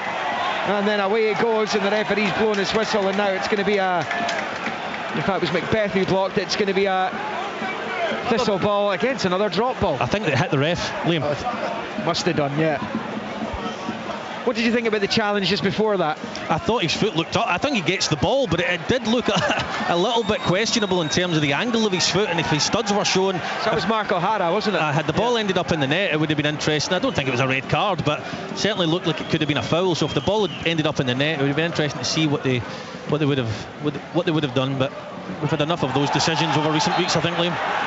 Yes, there's been plenty of that going on. Just on the Tony Watt one, he's got to score. In a game like this of this magnitude, I think if you're going to be one-on-one with the goalkeeper, I would fancy Tony Watt in that situation 9 times out of 10 as well. But I think he'd be very disappointed he's not scored because he's capable. Yeah, do you mean you should score from the position he's in, or should he take another touch? I think he's done the right thing. I don't necessarily. I think if you take another touch, you need to get your shot away sharp. Because I think the keeper comes out and closes the angles very quickly. I think he's tried the right thing. He's just not executed it. I think it's maybe caught the inside of his heel, and he's just tried to pass it into that far corner. But he'll be disappointed because that's a huge opportunity. It's Partick Thistle 0, St Mirren 0. The final 10 minutes of the opening 45 of the first leg here on Sports Sound and BBC Radio Scotland, on Extra 810 medium wave, on digital and online at bbc.co.uk/Sports Scotland. Late challenge, Macbeth and O'Hara. Free kick St Mirren just inside their own half, right down in front of us, Ian McCall. Yeah, it was a free kick, an easy decision for the referee. The only thing, Killian Phillips, he can't. Well, since the first time I've seen him playing there, he can't play centre forward. He's not centre forward. I don't know why he's playing there. You know, he's not even the one that's coming off. It's Michael Mandon that's coming off in the areas just in front of the midfield. And I think he's a really effective midfield player. Really effective. He's got to be facing the play. He's back to go. He takes away so much of what he's good at. I think all things being equal, Jonah Ayunga would have probably played up there with Mandron tonight, but the Phillips experiment did actually work at Pittodrie, though given Aberdeen's ills, that's not saying that much this season. However, he scored that night, and St Mirren were well worth their 2-0 victory, and they've not had many victories full stop, let alone victories on the road. Suspect when Craig McLeish and his players turn up here that a draw wouldn't be the worst outcome for them tonight to take back to Paisley on Monday. Yeah, absolutely. Yeah, I mean, I think we suspected the way they set the team up. Before you told me that that's how they did at Aberdeen, that they're not playing for a draw. Obviously that's too much, but would be perfectly happy to take the back to Paisley with a draw, a 0-0 or a 1-1 or something like that. Fraser goes back to his goalkeeper. And a long ball forward there by Sinclair. Across the halfway line it goes towards Mandron. Well won in the air by Lockery, but the loose ball breaks to O'Hara, plays it off Redding and out for a throw-in to St Mirren midway inside Thistle territory. Bolt back to Marcus Fraser, who, like Tony Watt, came through the Celtic Academy. As Fraser plays it to the left of the centre circle for Freckleton. Low ball, of course, Watt was at Airdrie initially, but moved to Celtic at a very young age as the cross comes in. O'Hara with a header, flicks for goal. It's pretty tame and comfortably dealt with in the end there by Josh Clark, and it stays goalless in Maryhill. Very, very intriguing affair, this. Yeah, absolutely. I mean, both teams,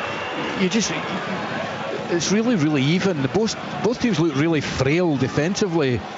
Yeah, Yeah, there's only been really one chance at the goal on each side. I mean, the best chance of the game for me is Tony Watling for Thistle. Here comes Saints, rolled infield to Devaney, forward to Mandron, on the turn, gets away from the first challenge, he's now into the Thistle box. Low ball for Phillips, got a bit of space, he shoots and scores! St Mirren draw first blood! And it's Killian Phillips with an expert finish! An outstanding goal with the outside of the boot when the keeper wasn't expecting it. He finds the bottom left corner. And it is advantage to the Premiership side seeking survival. Partick Thistle 0, St Mirren 1. I always said Phillips was a good striker, marvellous. But listen, Mandron I think has been the best player in the park in the first half, and it was great skill by him. They said it, but you're right, Liam. I don't know, Rory would have been proud of that one. He hits it with it early, with outside his right foot, and Clark's got no chance in the Thistle goal. The reason he's got no chance is because of how early he hits it. Touch, bang, goal. And you're right, Ian. I mean, Mandron's build-up play and hold-up play, he's got confidence oozing through his veins. He's got the wee drag and the wee flick when he gets into the box. He picks Phillips out, and you've spoken about before how his first chance he should have taken a touch and got it away. That one there, he takes the touch. Bang, straight in the back of the net. It's a beautiful finish, and people might say it's not right in the corner. It doesn't have to be if you hit it that early and that cleanly, but I still stand by what we said, and I don't think he's a natural striker. It's a really good finish. Having said that, I think Mandron's done a lot of the heavy lifting up there. Advantage St Mirren. A 9th goal of the season for Killian Phillips. It's the most important of the lot so far. And he's on the ball again, right to the centre circle, fires it forward. Ambitious one for Mandron. It was ambitious.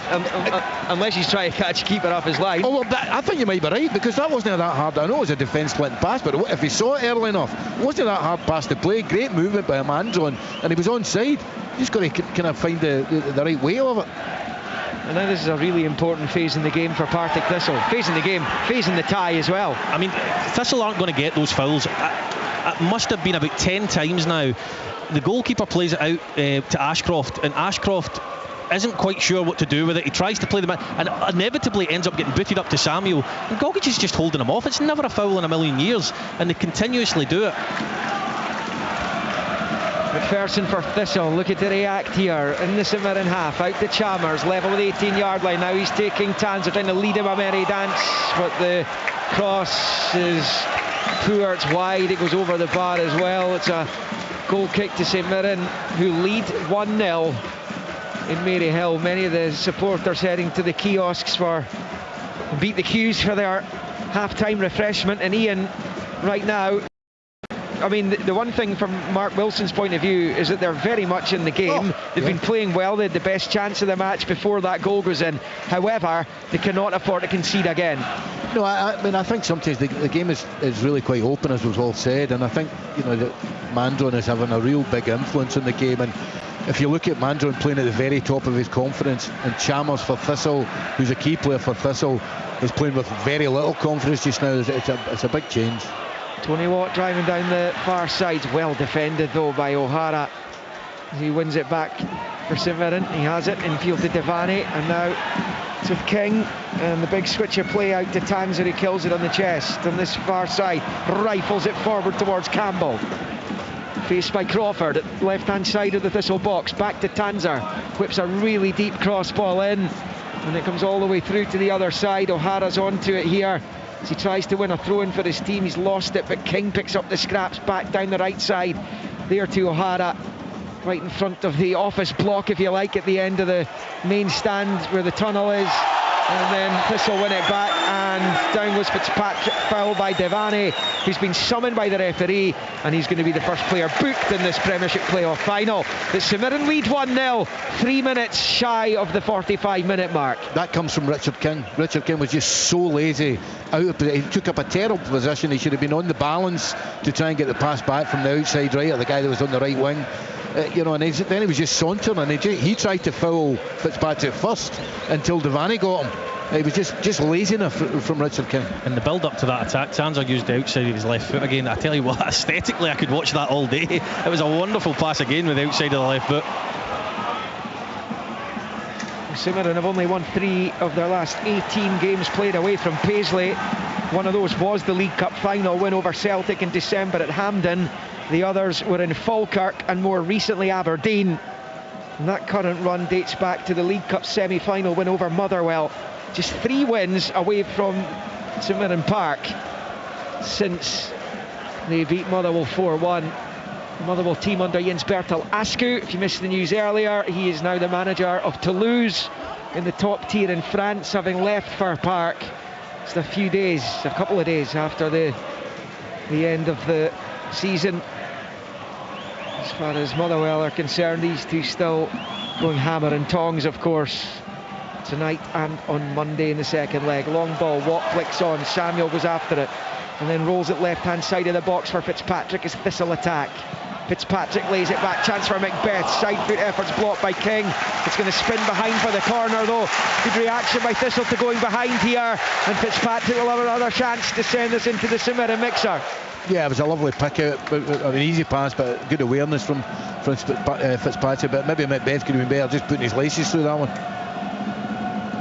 It's the first time Watts went up against Gogic as well, and he won the flick on that time. Samuel struggled up against him all night.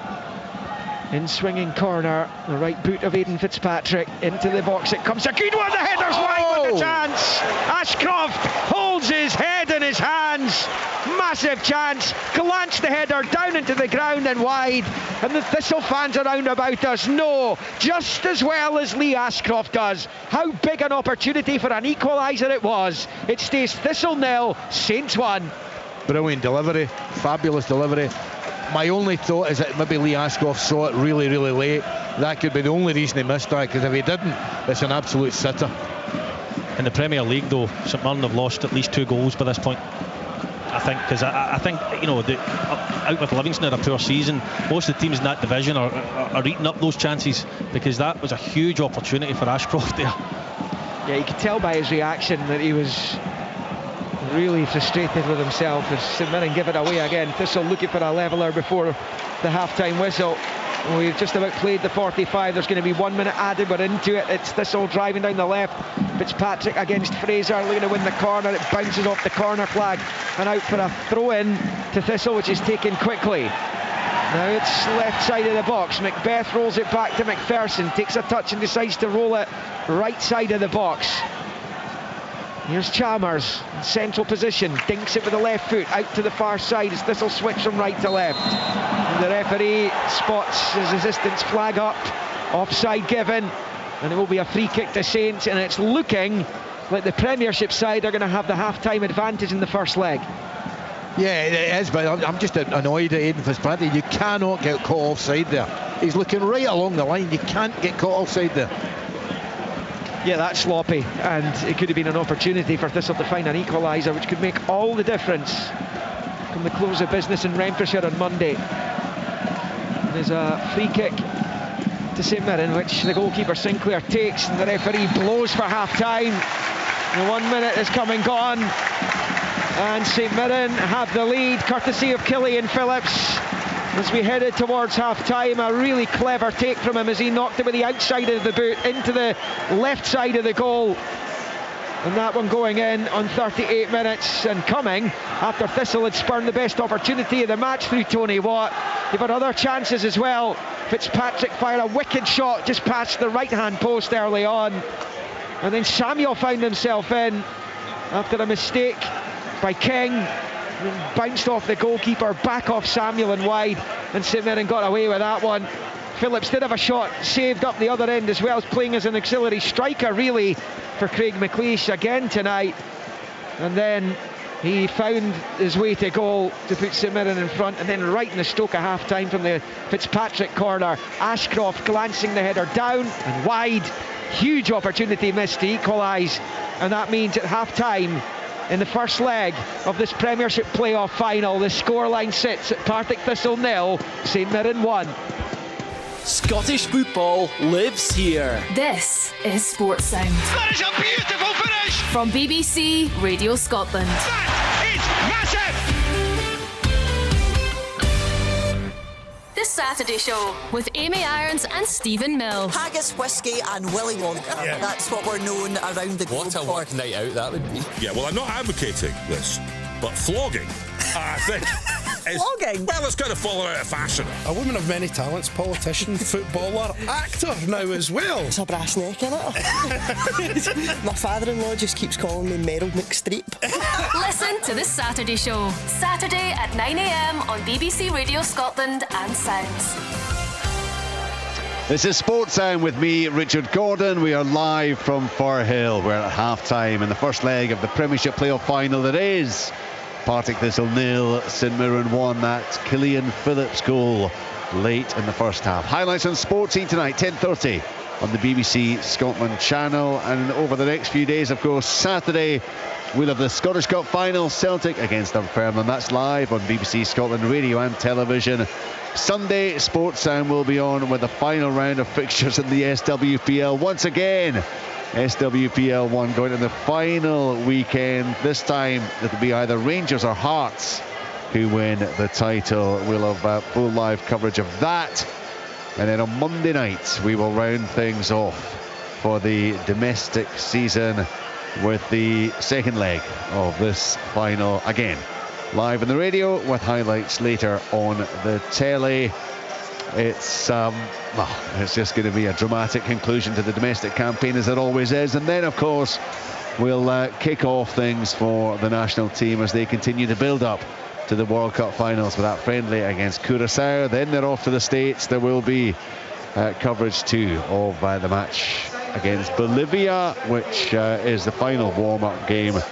And then those 3 group games, and hopefully more to come at the World Cup finals in the summer. So full coverage of the national team right the way throughout the course of the summer, and let's hope it is a long stay in North America. Let's get back to events here in the West End of Glasgow, where it is 1-0 for St Mirren. Well, Rory Lowe, they're going to be absolutely delighted, St Mirren, that they have the advantage 45 minutes into this one, aren't they? Yeah, they will be, but they will be very aware just how much of a threat Thistle are, because Thistle should have scored a couple of goals. Tony Watt, for me, is Premiership quality. I really like watching Tony Watt. I think he's intelligent, really good football player, and I think he'd be disappointed he wasn't able to put Thistle 1-0 up when he went through on goal there. And then you look at the Ashcroft header towards the end, he's got to score. He'll know that himself. You don't want to be too critical of players. I've missed many chances, but when you get into that position in such a high profile game, you do feel you need to take them, and St Mirren have managed to do that. They've not carved open as many clear-cut chances as Partick Thistle. It'll be interesting to see if Mark Wilson, Ian probably speak better than this than me, but I do think tactically they need to tweak 1 or 2 things, especially in the middle of the pitch, just to try and get a little bit more control of the game. Although they look dangerous on the counter-attack, they don't often have, it's not built up from the middle of the pitch out to the wider areas and across the pitch again. So I don't know what Ian thinks, but for me, I would expect to see a couple of changes, not necessarily personnel, but just in terms of the makeup of how they're playing. Actually, Crawford and Macbeth, they've actually looked useful, very useful indeed, in an offensive sense, but they are outnumbered. Yeah, they're outnumbered, and one of the things it comes from is, I think, the 2 centre backs and the back 4 as a unit for Partick Thistle. They don't want to squeeze up as early as they should be doing, even at other 5-10 yards, which means there's less space for the midfield players to cover. But I mean, I've watched this a few times this year. I've watched him a few times as well, but Mark Wilson does want his 2 wingers to be really wide, and therefore the pitch is far bigger, and if you get 2 in there, it's quite difficult to cover that. So I think it stems from the centre backs are a little bit worried what's behind them, and they're not squeezing up enough. And it's allowing as well, that's allowing space for Mandron, who I think has been the best player on the pitch. It's allowing Mandron to come into areas. But I agree, Thistle had 2 terrific chances. I certainly think the Tony Watt was a really good chance. It's but the Lee Ashcroft one, I mean, maybe he saw it late, Richard, but from here I would look at it's a one that he would usually gobble up and just stick it in the net and get Thistle level. Well, you're just waiting for the net to bulge in a situation like that. It's Lee Ashcroft, the aerial power and ability that he has. He's 6 yards out, he's at the back post. He just simply has to score. Perhaps it did come late, but even at that, you'd imagine he will be ruining that opportunity. You both talked about the Tony Watt effort. I mean, there's really not been an awful lot in terms of St Mirren. It's been half chances. Mandron certainly, Rory, has been at the heart of much of it. He has had a real roving commission. His touch isn't always the best, but he certainly has contributed. He has. He's taken up very intelligent positions, and it speaks to what Ian was mentioning there, you know, the two centre-backs and the two midfielders of Partick Thistle, they're not really in unison, they're not communicating particularly well in terms of who's meant to pick him up. Problem is, if one of the midfielders decides they're going to go with Mandaron, it leaves one in midfield, especially if Tony Watt wants to maintain that position slightly further up the pitch. So they've not created loads of chances, St Mirren, and I do think that is the little difference between maybe, you know, a Premiership side and a Championship side, which listen, Partick Thistle are more than capable. I don't think there's a huge gulf at all between the top 3 or 4, but it's just those moments at times. St Mirren have found themselves playing like that in the first half throughout the season and been 2-1 down at this point as opposed to 1-0 up.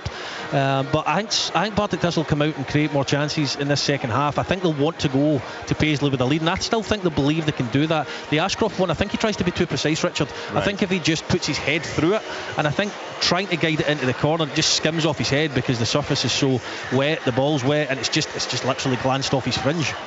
We spoke earlier off the back of the Mark Wilson interview where he'd mentioned a few times about St Mirren having the height, the aggression, and I asked you, Rory, would it be a conflict style, two different contrasting styles? It's not been that at all, actually. You were absolutely right. It's been a good open game, actually. It has, and you wouldn't always expect that from a first leg of a two-legged game where there's so much on the line. If anything, Partick Thistle have, you know, the goalkeeper Clark's tried to play it out to mainly Ashcroft, to be honest with you, into Luke Macbeth at times, but the ball inevitably was ending up getting put forward to Samuels, who was, you know, fighting a battle he was never going to win with Gogic. So yeah, St Mirren have played some good stuff. I do think that comes, and I think that can be stopped, not easily, but I think if they get an extra body in the middle of the park, Partick Thistle, that might be going against what Mark Wilson wants to do and what he's done all season. He may not do it. He may feel that they just need to be slightly better on the ball. We'll wait and see. But no, St Mirren have played some good stuff, but Thistle still look very, very dangerous. And they have recent experience, Ian, of coming from behind, which they had to do, of course, against Dunfermline. Yep, no, absolutely. I mean, I think he will try and tweak it. I'm convinced the back four needs to get 5 yards further up the pitch. That's the biggest tweak for me. But you know, you talk about making tweaks at half time. You know what? See if Lee Ashcroft, you know, bullets that header in, which is an easy finish. If Tony Watt sticks his in, you're talking about two little instances. But you're not needing a change. You're not needing to change the game. Yeah. You're winning 2-1, and you just need to be even more positive. But what causes the overload is the way Mark wants to play, and I think he will try and change something a little bit. I do think it's the back four, but when the two wingers, you'll have seen them, Richard, how wider. I mean, I think Fitzpatrick's done really well. Chalmers just looks like a player devoid of confidence for me, but they're playing so wide, which means the areas in the middle of the park are far different. Listen, when you got a big area in the middle of the park, it's far easier for three players to cover it than two, and that's what's happening just now. Actually, you talked earlier just now, Ian, about looking for the Thistle backline to push up a bit. There was one bizarre free kick that Thistle had. What was the edge of the centre circle or thereabouts, and the St Mirren backline was so high. I thought they were way too high. They were in danger of not even being 10 yards away from the ball. It was incredible.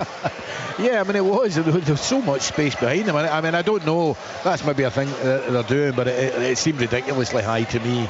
You know, because anything over the top, they're basically, if someone's over the top and Thistle can stay on side, they're basically, it's the worst, it's a defender's nightmare because you're running towards your own goal. Yeah, I thought it was a ridiculously high line. Well, Alex Samuel was standing just about the edge of the 18-yard box, and I guess he was 15 yards behind the St Mirren back line at that point. Obviously didn't play to him, and St Mirren dealt with it. But actually, over the piece, you think about the fact we talked about St Mirren are a big team. Thistle have defended the aerial balls well, and actually they've had opportunities. They've been pretty decent in the St Mirren penalty area as well, haven't they, Rory? Yeah, they have. Thistle have. Mark O'Hara has taken, 4, 5, 6 corners. Scott Tanser out there with him, and Thistle are only bringing one out. Even if he play it short or fake to play it short just to get another Thistle player out the box, so they've less chance of hitting that first man, because I think they're trying to get Mandaron across the front to glance it on, but I think they've wasted a few of their set pieces. They've had 4 or 5 and they've opted just to stick it in, and every single time they're not been bad balls into the box, but Thistle have cleared it easily, comfortably every time, and they do look a danger in St Mirren's box as well. They may feel they need to capitalise on set plays in this second half, but Thistle looks strong from those. How do St Mirren approach this now, Ian? They've got what could be a very valuable lead. Do they look to actually add to that to look to kill this tie off on the night? Well, I think it's that you see how the game progresses, but I mean, I think if you offer Craig McLeish 1-0 right now, he would take it. But you know, they can be a wee bit. You know, the midfielders can sit a wee bit more. The back three can sit a wee bit more. One thing they've got to do, they've got the right wing back, can't he be as lazy as he's been there for parts of that game. So I think the left wing back, Tanger's been really good. You can sit in your shape far more easy, but you'd be loath to change anything because they do look like a fluent football team moving forward. They just don't seem to have not an end product, but killer instinct. A killer instinct. There's just no great chances. They had one when Phillips came through and he hit it quite early, or he two-touched it, and the goalie Clark made a good save. But they really look good going from middle to front. But when they get up there, you're wondering where a piece of magic's going to come from. Albeit Phillips was a bit of magic for his goal because it was a terrific finish. Credit to Craig McLeish as well. I thought when I seen Phillips there, I know he played there at Aberdeen, I just wondered whether he would drop in at times and they would make it stuffy for Thistle when they would try and stop them. St Mirren have come here to win, so I got that one wrong, and they've come here to win and try and get I'd expect them to come out in the second half and do the same, so that's credit for Craig McLeish and St Mirren for being so positive. And you'd imagine that Partick Thistle, Roddy, are going to be very similar on the set. Okay, there may be those tweaks, they may look to try to tighten things up a little bit in the midfield, but they're still going to be as progressive and aggressive going forward as they have been. Yeah, I mean, a lot of Thistle's opportunities have come from, or openings, not only just their clear-cut chances, but they've come from breakaways, counter-attacks, a misplaced pass by St Mirren. I think Mark Wilson would ideally like to get a few more sustained attacks where they're picking up a second ball in the middle of the pitch and they're able to play a few passes and manipulate a pass down the side and a ball into the box. I feel like all their opportunities, whilst they've looked dangerous, have maybe come off the back of a counter-attack or a mistake from St Mirren, as I said. So I do think he will try and shore things up and get a little bit more solidity in the middle of the pitch to give them a foundation to have a little bit more sustained possession in St Mirren's half. Thistle are, of course, the team who need to try to get back into it. As you look at the substitutes there, Ian, are you looking at any individuals in particular they feel can come on and turn this game for them if they need to?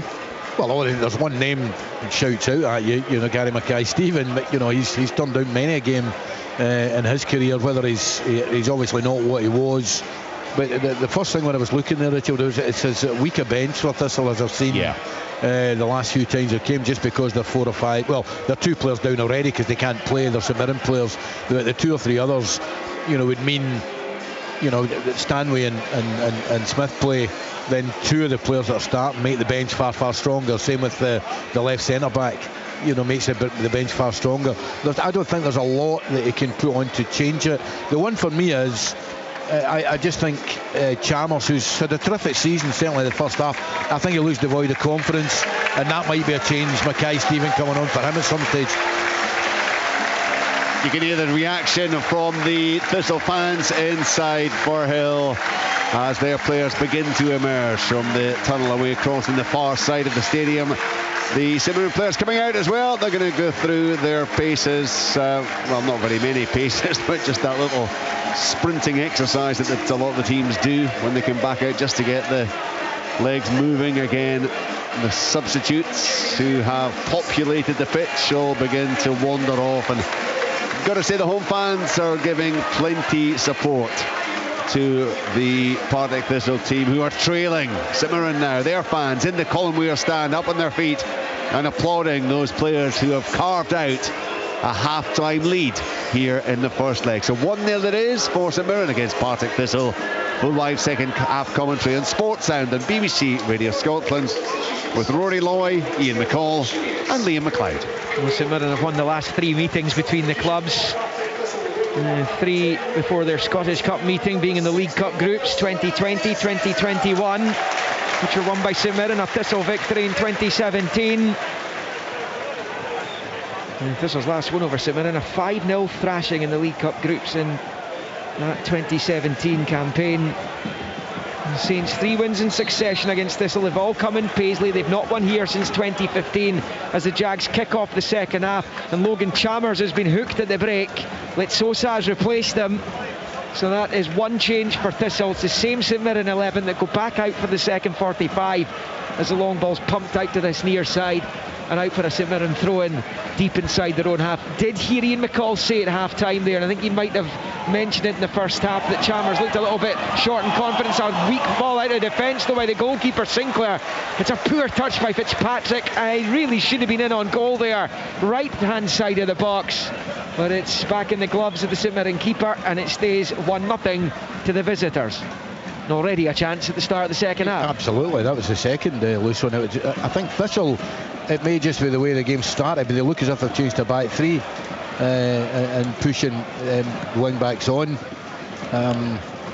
Maybe that's why Chalmers went off. I know he didn't have his best game, but maybe that's one of the reasons. But they definitely look as if they've changed to back three at the back.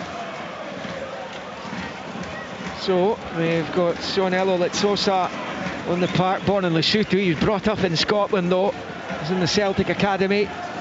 He's on for the second half of the first leg as that goes out of play for a throw into the Jags on the far side, and they'll be looking to make inroads and try and take a more positive scoreline to Paisley for the second leg on Monday.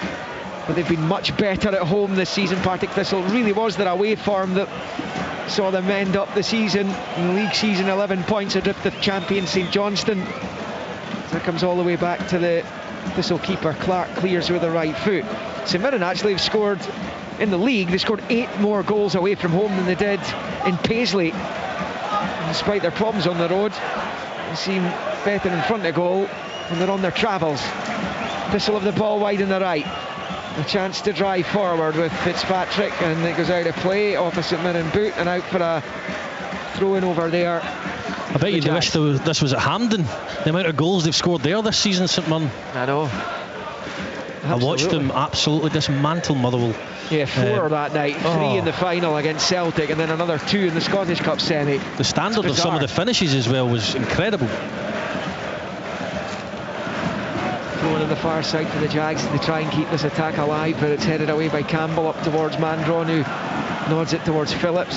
Ashcroft's there for Thistle. It's cleared though by Saints and breaks to Phillips, and now he's trying to get O'Hara away. O'Hara goes down, ball looks cleanly taken though, and then drops out to this near side for Paddy Redding, who rolls it infield, and it's going to be collected by Lochrie. Oh, it's a dreadful ball back to Lochrie there by Redding. It's bounced off Lochrie.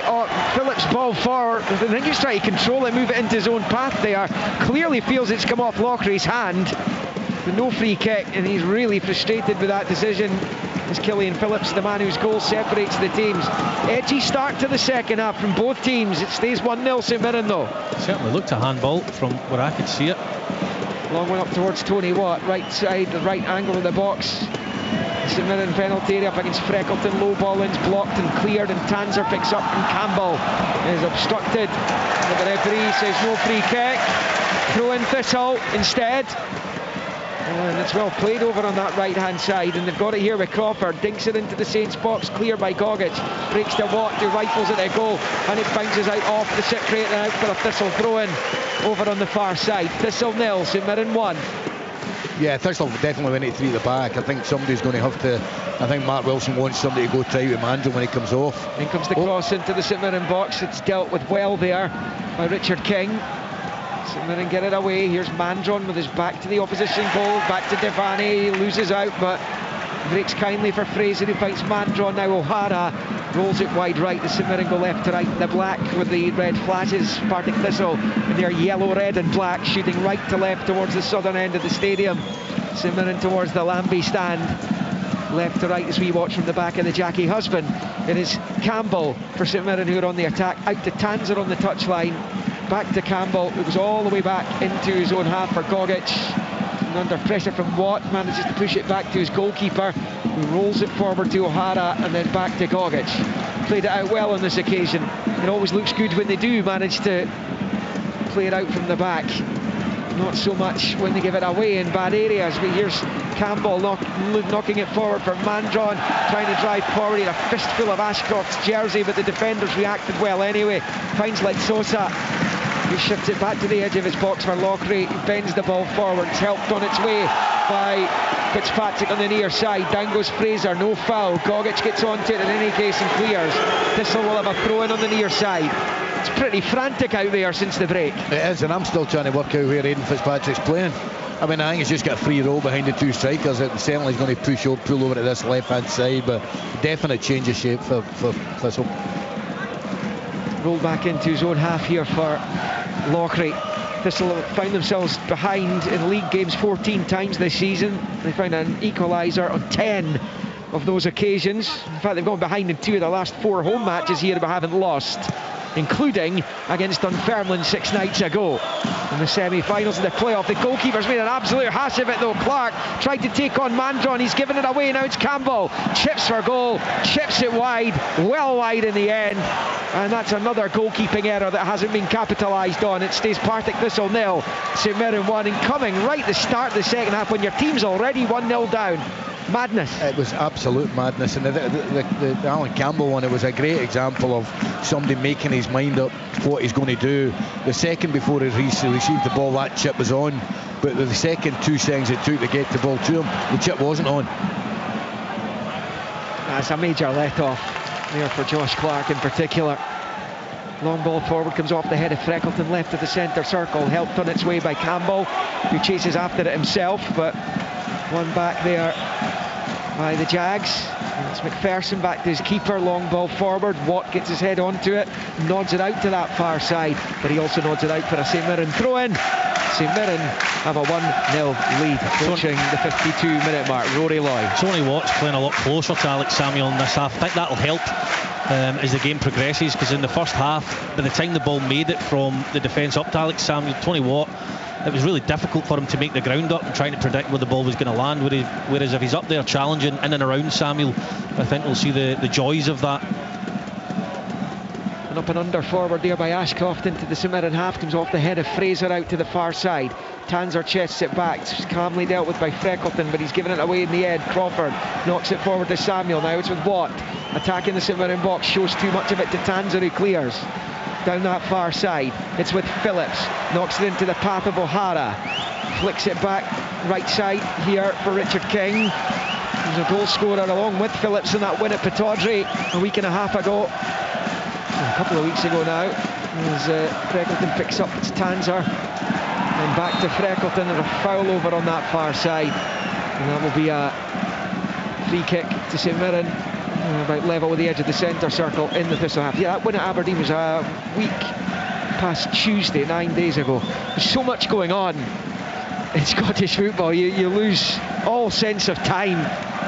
Yeah, the season's been quite incredible. There's been a lot of talk about referees, of course. I think Ryan Lee's had a great game tonight. I think he's played a part in how open the game's been. I think a lot of players have tried to trick him into giving fouls and go down far too easily. He's having none of it, and I think he's really contributed to the open nature of the game. He's having a good night. Yeah, big ref from Musselburgh in charge here as Tanser takes the free kick, bends it to the right hand side of the box.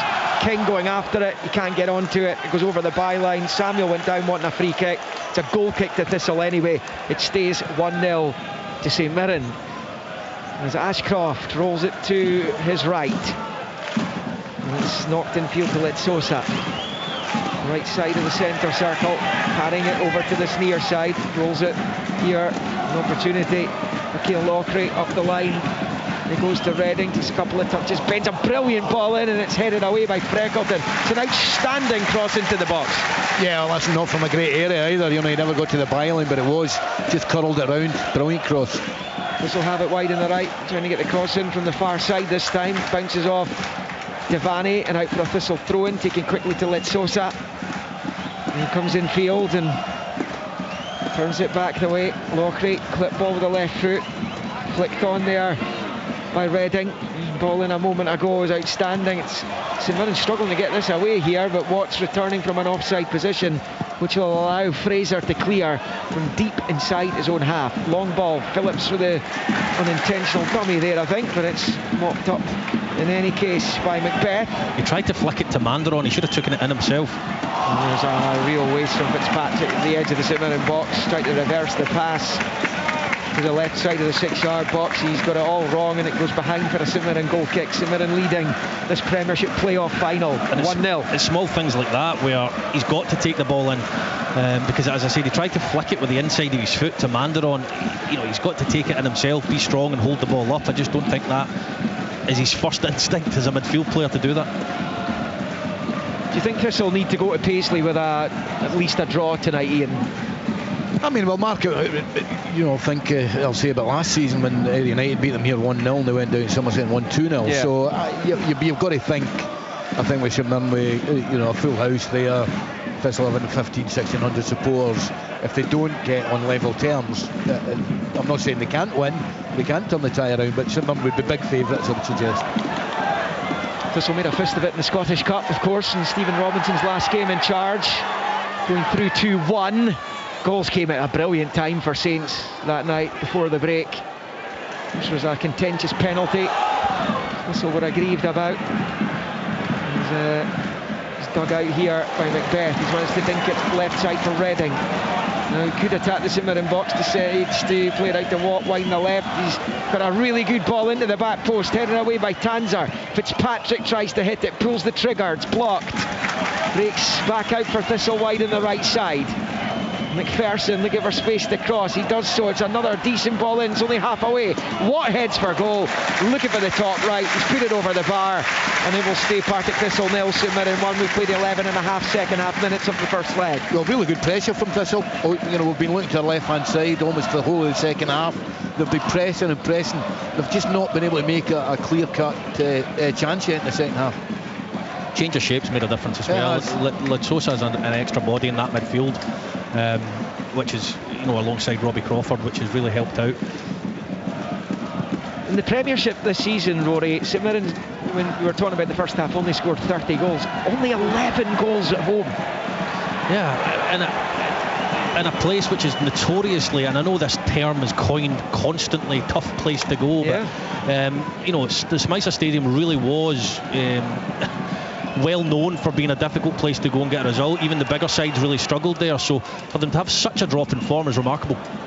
Throw in, taking to Samuel, right side of the St Mirren box, works it back out wide right. McPherson trying to cross, and St Mirren block it and clear it. Now it goes for a throw in on the far side to the defending team there. So they hold on to their slender lead.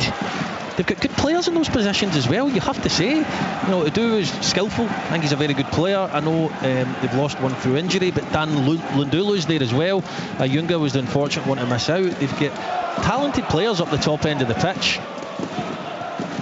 They don't need to go chasing a goal. You would imagine Craig McLeish should have been happy with a 1-0 victory if you'd offered it to him beforehand. There's more activity on the Thistle bench. Might be another change coming up in just a moment for Mark Wilson. And up the pitch here, it's pulled, throw in, level with the St Mirren 6-yard line, back up the line towards the halfway point of the pitch, back with Ashcroft, who passes it back to his goalkeeper. They were right high up the pitch there as well for Thistle, as the long ball from Josh Clark. He's found Samuel in an offside position. Free kick St Mirren. Another lazy looking offside against a Partick Thistle player, but they are going to make another change, and they're going to take off Ben McPherson by the looks of things. That Cammy Logan coming on, Ian. Yeah, that'll be that like for like replacement, go down that right hand side. You've got to think if St Mirren are going to try and sit in a little bit, they maybe need to get one of the strikers Rory has referenced on up front, and maybe put Phillips back into midfield just to, if you're going to hit an attack, you need a bit of pace. Cammy Logan, 24-year-old, comes on, seen plenty of action this season, former Scotland under-19 international, and was in the Spartans Academy, then Hearts took him. Made a few loans when he was at Tynecastle, including at Cove Rangers and Kelty, Queen of the South, Edinburgh City. The long ball forward, looking for Samuel for the Jags as they try and find an equaliser. Freckleton beats him to it, works the 1-2 with Tanzer and rifles it clear with the left foot down that left-hand side, and out it goes eventually for a Thistle throw-in. We're almost bang on the hour mark in the first leg. It is Partick Thistle 0, St Mirren 1. The Partick Thistle fans aren't happy. Every single time Alex Samuel and Gogic are wrestling for the ball, they're convinced it's a foul. It's not a foul, is it? It just isn't a foul. It's a bouncing ball in the midfield, which comes off the head of Crawford. Breaks to Devani. His ball forward comes off Crawford, and Little ball back the way could be troublesome because Mandon's onto it. He's on his left foot. He shoots straight to the goalkeeper who holds on. Well, we've seen that 2 or 3 times tonight. Not necessarily just from Partick Thistle, but on this occasion it was again. It's a sloppy ball. Mandon onto it to the edge of the box. The shot was straight at the goalkeeper. Low effort as Litsosa gives it away up the other end. It's all action. It's 1-0 St Mirren. They were almost in for 2-0, Ian McCall. Well, listen, he did brilliantly. He did the hard work to get away from the 2 players and got it onto his left foot. And then could he have taken another touch? Rory will probably say no, but you know, he could maybe have taken another touch, or he certainly didn't strike it as well as he should have struck it. It was a good chance, but good play from Mandon to get on it and create the space for himself. This will have it on this left-hand side. It's Reading. Down the line it goes. The Fitzpatrick fires it back in field to Robbie Crawford, former Ayr United man. And out to the far side it goes. We've got Logan on the ball as it's played in field to Litsosa. Back out, wide right it goes. Ashcroft's going to get it to it. It's played back towards his own half. Ashcroft forward it goes. Crawford first time ball out to that far side.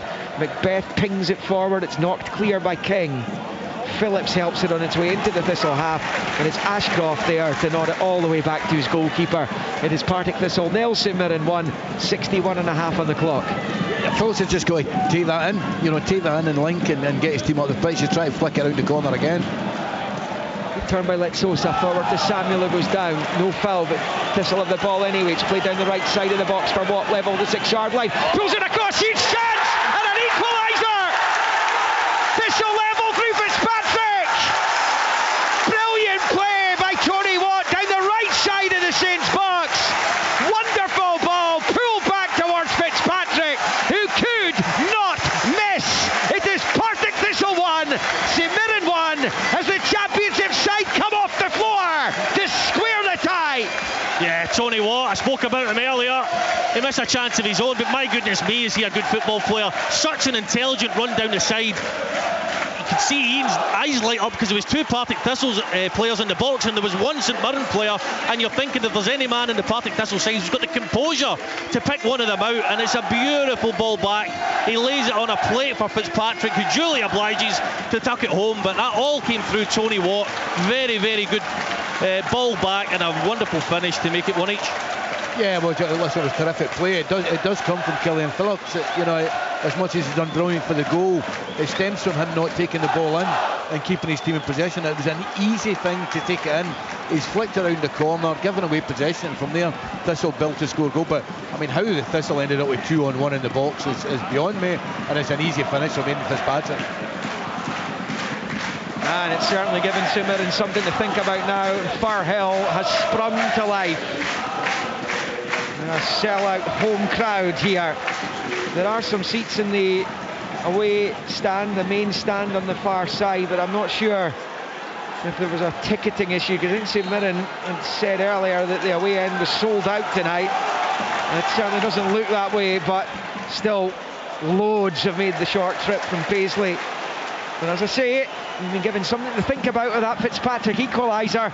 It's come at a great time for Mark Wilson as well, because once again, like last week against Dunfermline, his half-time changes have worked, albeit just the one personnel change at the break tonight, but the formation change, the setup was changed as well, and it's worked. And now they could be in again with Watt driving forward down the right.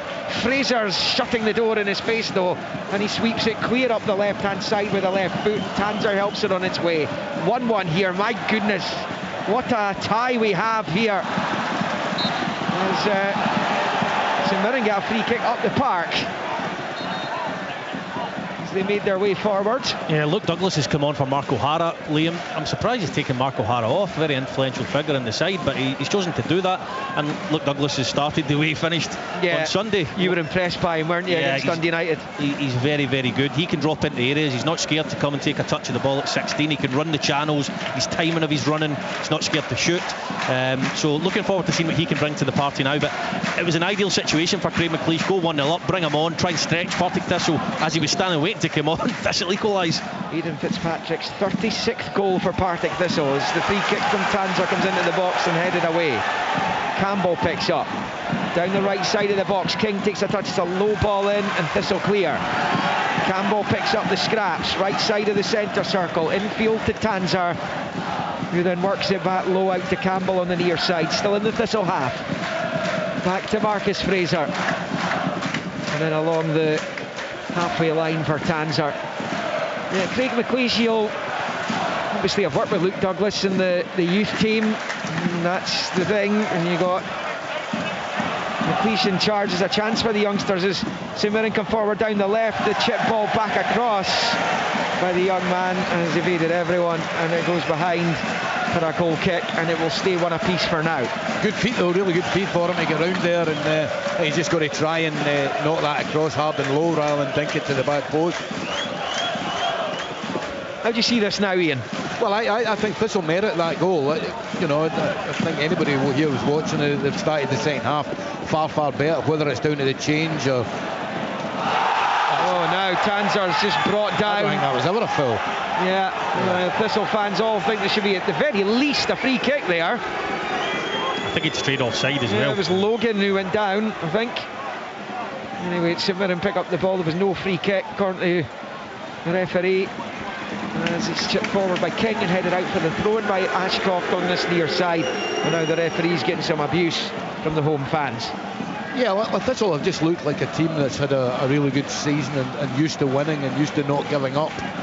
You know, it's how St Mirren react to that. They certainly merit their equaliser. And if any team looks as if they may win it now, they're in red and yellow. Yeah, right now, Thistle are the team on top, but here's Mandron. Could have played it through to Douglas, who was in an onside position initially. Instead, Mandron holds on to it, works it low out to Tanser, left foot, swings the cross in. Mandron beaten to it, and then right at the edge of the box, a really important flick away by Crawford, with Devani stealing himself onto it. He's out of play for a throw-in on this near side to Thistle. King claiming it should have gone the other way. And I think that's just to cover up the embarrassment of not being able to keep it in play in the first place. It's Thistle 1, Saints 1 in the first leg of the Premiership playoff final. What a battle we've got in our hands here. Luke Douglas coming on, just his fourth appearance in the St Mirren first team. Made his debut in the defeat to Kilmarnock. And we saw him make a short cameo at Pittodrie last week, and then, as Rory saw, he played 85 minutes against Dundee United on Sunday. So he could have a youngster, 17 in July, could have a massive say over the course of the rest of this one, and indeed the second leg in Renfrewshire on Monday evening, as to whether St Mirren will be playing Premiership football next season or not. Did he stop calling him a youngster in July then, now that he's turning 17? I think he probably still come under that category.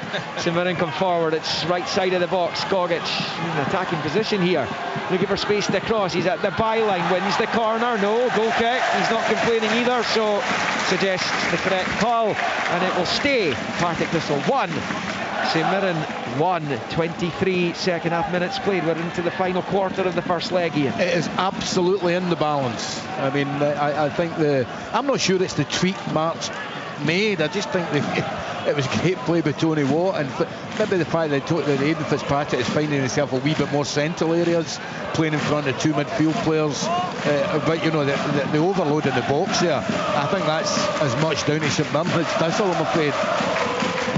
He won 4 Manager of the Month awards this season, Mark Wilson, yet he didn't win the title. So often you get that collection of ornaments for your mantelpiece and not win the league, but again, it just underlines the job he's doing here. His first full season. As Paddy Redding picks up left of the centre circle, it's a switch of play which comes off Tanser's head and out for a Thistle throw in midway inside St Mirren territory.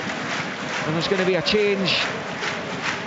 It looks like it's for St Mirren this time. Richard King is going to be replaced here by Jayden Richardson, who dropped out of the starting 11 tonight for this one. Plenty pace to burn actually, and clearly more suited to the right wing back position that King was playing in. I felt sure that Fraser would play there before play got underway today, but I guess King did play there at Pittodrie last Tuesday, as Craig McLeish tries to repeat that performance, and they've given it away cheaply from the throw-in themselves there, and as it goes out for a Saints throw-in. level the edge of the D of their own box. You just wonder if the game will become more cagey in the last while, just with both teams accepting of a 1-1 to take. Yeah, let's take this to the second leg. Yeah, I think there's another goal in this scene. I do. Hope so. Well, any kind of goal is so crucial to which division these two clubs will be playing in next season. Long ball down this left-hand side for the Jags. It's just evaded. Fitzpatrick, their goal scorer, is out for a St Mirren throw-in, which Fraser's going to take. The refs having a word with Aidan Fitzpatrick. Just under 20 minutes of the 90 to play here now under the lights in Maryhill. Fraser bowled it low, infield to Richardson. Back to Fraser, dinks it forward. The header's won by Ashcroft ahead of Mandron, but it breaks to Freckleton in the centre circle as he burns across the halfway line. Takes it out wide left, over to the far side touchline, midway inside the Thistle half. Was he tripped there? The ref doesn't think so. Thistle have managed to bully him off the ball. And a combination of Logan and Watt there as the long ball forward. Samuel trying to put the pressure on. Fraser facing his own goal, to hook it back over his head and into the Thistle half, but it's broken for Douglas. Good take from the youngster. Drives forward. Good slight challenge to win it back by Letsosa though. Now it's Crawford out to Redding on the left, forward into the St Mirren half on the near side. Fitzpatrick, he's been pushed back into his own territory though. Swings a long ball forward looking for Letsosa. Gogic wins the header and out for a Thistle throw-in level with the St Mirren 18-yard line. It's 1-1 at Firhill. It is so well poised here. Yeah, I've been singing his praises, the referee, and don't get me wrong, it's a minor incident, but I thought Luke Douglas, was very unfortunate not to win a free kick there. I did think he came in at the blind side of him and didn't get much of the ball, and I thought it should have been a free kick, but wonderful touch from the youngster. Celtic Dunfermline in the Scottish Cup final to come on Saturday, 3 o'clock kick-off. The second leg of this tie, St Mirren Partick Thistle, 8 o'clock kick-off in Paisley on Monday. Live here on the radio as the Scottish Cup final is. A week on Saturday, Scotland Curaçao. Saturday after that, Scotland Bolivia. Then it's into the World Cup. And all the excitement to come from that. Plenty still to happen domestically though. Mandron to Campbell, forward to Phillips. Can't quite get it into his stride though. Won back well by Logan, who goes back to his goalkeeper. Long ball forward then by Josh Clark into the St Mirren half. Brilliant take by Samuel with his back to goal. Feeds it out to Redding on the left. And as Partick Thistle go right to left in this second half. Infield to Robbie Crawford. He's left of the centre circle. Bends it out to the right side for Macbeth. Long ball down the right, asking too much of his teammate, I think, and that's going to sail away from Logan and behind with the goal kick to St Mirren. It is 1-1 and we are about 17 minutes from the end of the 90. I think Paddy Redding's just got frustrated there. He's just got to give his winger the ball, give Aidan Fitzpatrick the ball, went out the other side. Just give him it, because his confidence is sky high just now. 1-1 towards Mandron, but it's way too much on it. Goes all the way through to Clark, and a low ball forward to Ashcroft. We've seen both defences in case of the jitters at times tonight. Will there be more of it between now and full time in the first leg? This will come forward down the right side. Samuel, he's swiped at fresh air, he looks a bit daft. Goes behind for the goal kick, and I'm pretty sure his teammates will be reminding him of that after the match. I mean, it does. You see that at the highest level, where it just flicks off your standing foot and you swipe at it with trying to get across in the box. He's not the first to do it, and he'll not be the last. It's slapstick stuff. It is Fraser infield to Campbell, back to Gogic and wide, low ball out to Marcus Fraser, who now charges up the halfway line. He's got it forward to Richardson. Richardson driving forward, right hand side of the box, an early cross, a good one. Mandron can't get there though, and it sails all the way through on the other side. Mandron's done brilliantly to keep it in play though. Lays it back to Tanzer, chance to cross into the Thistle box, which he duly does. Comes off the head of Ashcroft, up into the air it goes. He's a second chance to get more meeting at this time. It's only half away, but the ref sounds the whistle. There's a foul there. I think it's Killian Phillips, because he's the one remonstrating at referee Ryan Lee, and it will stay Partick Thistle 1, St Mirren 1. It is in the melting pot here. It absolutely is. I mean, I thought it was a good early ball by Jaden Richardson, but I think he's got to take another touch and take it to the byline, because I don't think they were set. I don't think they had a second runner going into the box. Again, he's just catching up with Killian Phillips a little bit, stretching his legs. 8,300 odd inside tonight. The attendance given to us exactly, it's 8,323 who have come to Firhill this evening in what's been a pretty frantic affair. Been really good to watch, I have to say, Liam. I wasn't sure what to expect from and never are from first legs with two teams that'll be so tightly matched, but it's been a really good watch. Well, you look at the first legs down the years in the playoff final. The first one, Hibs won 2-0 in Hamilton. Remember, Jason Cummings scored a screamer from outside the box in that one. Opened a tin of beans with his left foot was the quote after that's it. Right, that's right, it was. Correct. A year after, it was 3-1 Motherwell at Ibrox against Rangers. The year after that, Falkirk beat Kilmarnock narrowly 1-0. Of course, we're hammered in the second leg. 2017, goalless Dundee United Hamilton. Hamilton won the second leg 1-0. 2018, Partick Thistle lost both legs 2-1 at Ammon Vale and 1-0 at Firhill as Phillips has to succumb to the injury. Roland Adowu's going to replace him. The man who scored St Mirren's goal tonight off. Adowu comes on. You look down the other years, really tight first legs. United and St Mirren 0-0 in 2019. Dundee beat Kilmarnock 2-1. Caley Thistle St Johnstone 2-2. Partick Thistle 2, Ross County 0. How that turned round the second leg. Wraith 1, Ross County 2 in 2024. And last year it was 1-1 between Livy and County. So generally speaking, it's never been more than a couple of goals. And only a couple of times has that happened. It's normally a wafer-thin lead or all square going into the second leg. Will that be the case tonight? It's all square at the moment with less than 15 of the 90 to play. Here on Sports Sound and BBC Radio Scotland. It's Samuel picking it up, midway inside the St Mirren half, left to centre, turns it out to Logan on the right side, the inside right channel, facing Tanzer, to the right angle of the box, rolls it to Watt, takes the touch away from Freckleton, looking for a bit of space, any kind of space that might be able to tee something up. There's a low ball backed away and then it's bent into the box and punched away by Sinclair. It almost fell to Paddy Redding, who found himself in a brilliant space round about the left angle of the 6-yard box. It stays 1-1.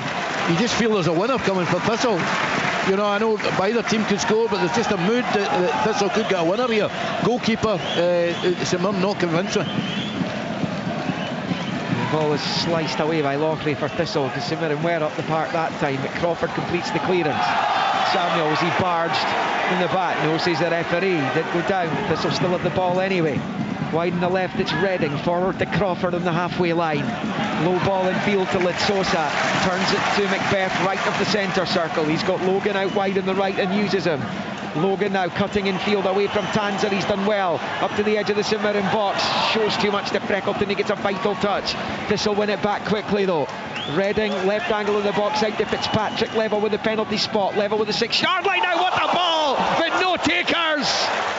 Oh, that deserved a finishing touch at the back post. It was Logan who looked the most likely. But Samuel and Watt are both furious they've not got the end of that one. And Aidan Fitzpatrick has every right to expect someone to be able to pop that home. What more can he do? I know. Well, that's why I'm telling Paddy Redding just to give him the ball. Keep giving him the ball. Brilliant play, got the byline. Fantastic ball. There was so much pace, I'm not sure if a striker could have got there, but they probably should have done. Alex Samuel's part of the build-up play. He was struggling to make the ground back up again because the ball, a couple of touches and it comes in the box, but he's worked ever so hard. Alex Samuel, don't get me wrong, he's went down far too easily on far too many occasions. Now that he's actually staying on his feet, he's causing Gogic more problems than when he was actually just falling to the floor. But he's put a power of work in. I wonder if he'll last the 90 minutes, but if I've put that amount of work in, I'm busting a gut to try and get into that box and get a goal. I think maybe make some changes. Thistle, you've heard it discussed that it's a dying art. Wingers getting forward, left side of the right side of the box to the byline and firing dangerous balls into the penalty area, and perhaps you don't see it as much as you used to in the bygone days. Anyway, there is more activity over on the bench, and it's Thistle who are making the change this time, and I think they're taking Macbeth off, looks like it, and they're going to replace him over there, Ian McCall. Yeah, I think it might be Tony Watt. Was it Tony Watt going off? Watt going off as well, is it? No, I think Watt's staying on. Oh, right, okay. Yeah, so it is Macbeth. And is that Gary Mackay-Stephen who's made his way onto the pitch? Didn't quite see the number go up there. It looks like the veteran has made his way onto the park, so There's the change for Mark Wilson as he tries to win this first leg with we're just about to go into the final 10 minutes. 80 on the clock, 1-1. Well, if it is Gary Mackay-Steven, he looks so Maybe like Turner. Kyle Turner. I think it is probably Kyle Turner. Yeah, that might be more like it over on the far side. In fact, it is Kyle Turner, you're right. It is Thistle on the ball here, midway inside their own half with Reading. Turns away from Idowu and rolls it back to his goalkeeper. Long ball forward there by Clark. Into the St Mirren half it goes. It's going to drop to Fitzpatrick, forces it back. And then over to the right side. Fired forward by Turner. And back out to that far side. Thistle of 3 waiting in the middle, including Samuel and Watt. The cross comes in, headed away by Richardson. The header played out to the right flank, and here they come again, the home team. The cross comes back in, Gogic makes a meal of it, but it's broken kindly for his goalkeeper, and Sinclair holds on to it, and it stays Partick Thistle 1, St Mirren 1. Yeah, I mean, I think St Mirren are holding on just now, to be honest. They've not been able to get up the park at all. It's not a matter of time till Thistle score, but I'd love to see the possession stats. They must be dominating the ball in this last 10-15 minutes. St Mirren on the ball with Richardson up the pitch. He's found Idowu in the touchline. Idowu skipping in field, taking on his man Reading. Gets back on his right side, then back onto his left. Into the box, Idowu shoots and the goalkeeper holds on at his near post. Decent play by the Saints sub, Roland Idowu. Did it himself there, drove in from the right side into the area. His effort in the end was relatively comfortably saved, though there was a little fumble from the keeper initially. Yeah, it's cleared, and Gogic is to mop up at the back for St Mirren. It stays 1-1. Rory Lloyd. Sorry, Liam. I watched him on Sunday. We played in a 3, and that's not traditionally what you would expect from Roland Idowu. He's very skillful, very tricky, but he did really well. And he's come on tonight, and he will make a difference because he can run with the ball, travel with the ball, and make things happen. Richardson, can he keep it in play? Yes, he has, is the linesman. Richardson now attacking the Partick Thistle box. Into it he goes, he's at the right angle. It's a dreadful ball. He gives it straight to Litsosa, but he gives it straight to Campbell. Then he gives it straight to Crawford, who gives it straight to Marcus Fraser. And then it's played back out to Idowu. Wide in the right angle of the box. Low ball across, and it's Douglas on the turn with his bat to go back to Tanzer, who rifles it well wide. And it stays Partick Thistle 1, St Mirren 1. But you have to say both teams are trying their best to gain an advantage before the second leg on Monday night. Yeah, well, I think the onus is on Thistle. I think, as I said, I think they look well at scoring. The onus is on them because it's at Firhill. I think if you went over to Craven Cleese right now and said we'll blow the whistle 1 each, I think you go absolutely. The possession stat overall. Don't need to blow the whistle to the end of the game, though. Just remember that, Ian. I am Ian and myself will not be getting embroiled in that. Thank you very much. It's the closing stages here of the first leg at Firhill. I was just about to say the possession overall is Thistle 47, St Mirren 53, but it's all relatively even across the piece, really. It will be a St Mirren free kick, which is taken over on the left. Meantime, there is a yellow card has just been produced, I think, for Aidan Fitzpatrick there. And yep, that's confirmed. The St Mirren come down the right here with Mandron. Moves in field on his left side. Low ball, switch from right to left for Tanzer, infield for Campbell. Fraser over on the right. It's been a good few minutes for St Mirren this now all of a sudden. Fraser bends the cross ball in. Mandron wins the header, but it's gone well wide. A good 8 or 9 yards wide of the right hand post. Goal kick Thistle, and it will stay 1-1 at Firhill. We've got 6 minutes of the 90 to play. I don't know if Robbie Crawford's maybe struggling ever so slightly. He looks a little bit leggy, which isn't like him. He's a very, very fit lad, and I don't know, just a couple of times now he looks like he's limping ever so slightly. Might be wrong, but hopefully not for Thistle's sake. Long one forward for Thistle. Samuel beats Gogic to it, but can only head it to Fraser, who clears into the Thistle half. One in the air there by Lockery. It's Sosa trying to get back onto it. Tanzer sees it out, and it will be a throw in for St Mirren round about the halfway line, wide on the left in front of the visiting dugout. Thistle will hope they can get a couple of players back. Clearly Oisin Smith won't be able to play against his parent club. We've also got Fraser Taylor on the books this season. He too wouldn't be able to play against Saints in the second leg, but they hope Ben Stanway will be back at the very least. It's a poor one out of the midfield there by Thistle. It's gone straight to Freckleton. Now it's Campbell to Freckleton. Helped on its way over his head by Davani. Out to the far side. There's a clearance though by Turner. Fires it forward to the edge of the St Mirren box. Gogic wins the head. Freckleton's an excellent turn. Away from Watt and finds Campbell.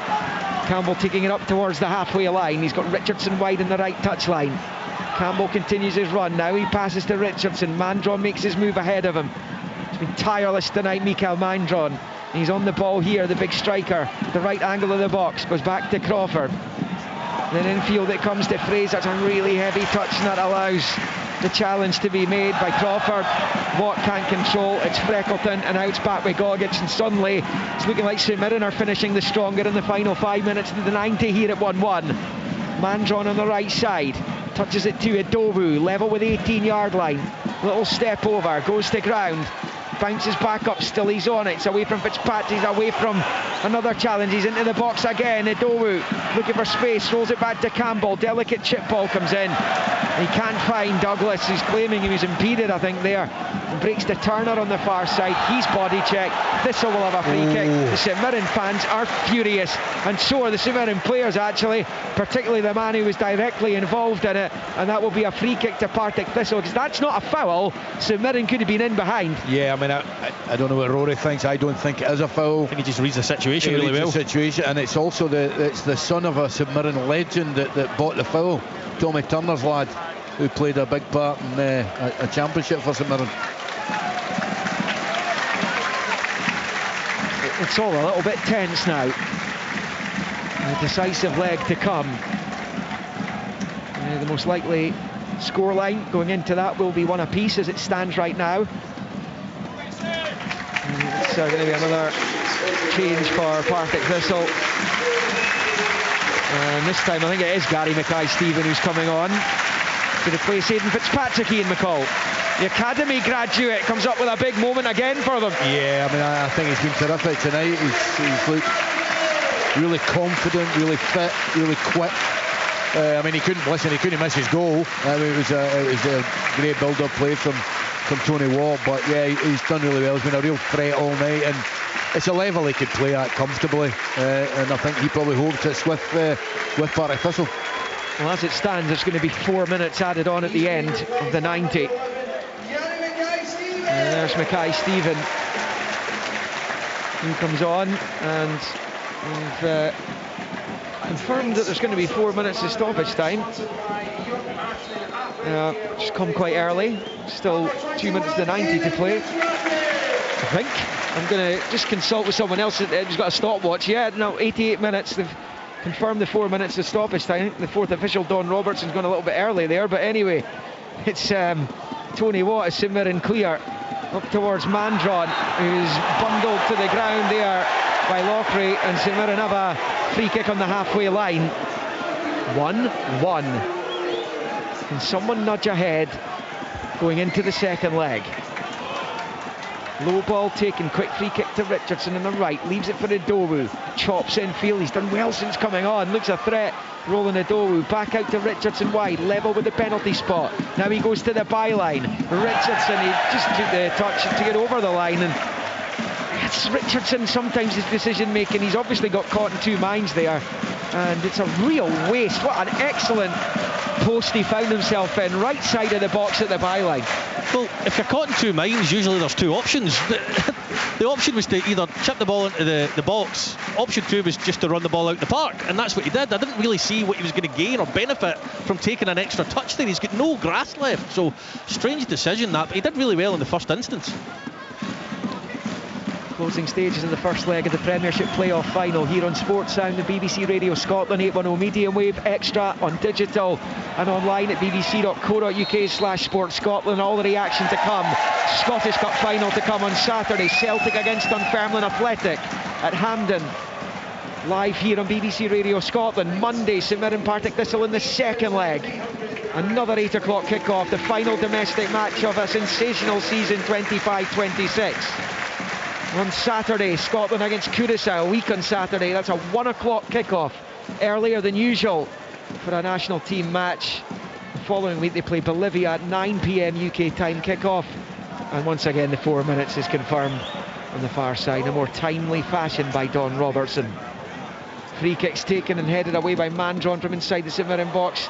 Gogic sweeps up, edge of the day, rolls it to the right side, and Richardson's clearance is charged down by Crawford. He's done brilliant. And now he goes for a throw to Saints. Yeah, he's been excellent tonight, Robbie Crawford. I mean, I'd love to see his stats.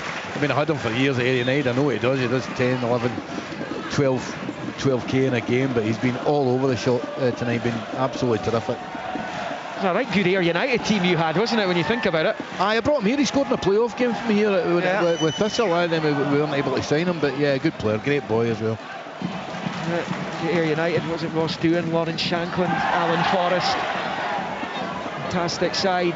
Ian had unlucky not to come up as that low ball comes back. Oh, now the goalkeeper brought him down. It's inside the St Mirren box. Sinclair with a challenge on Samuel after another loose ball at the back.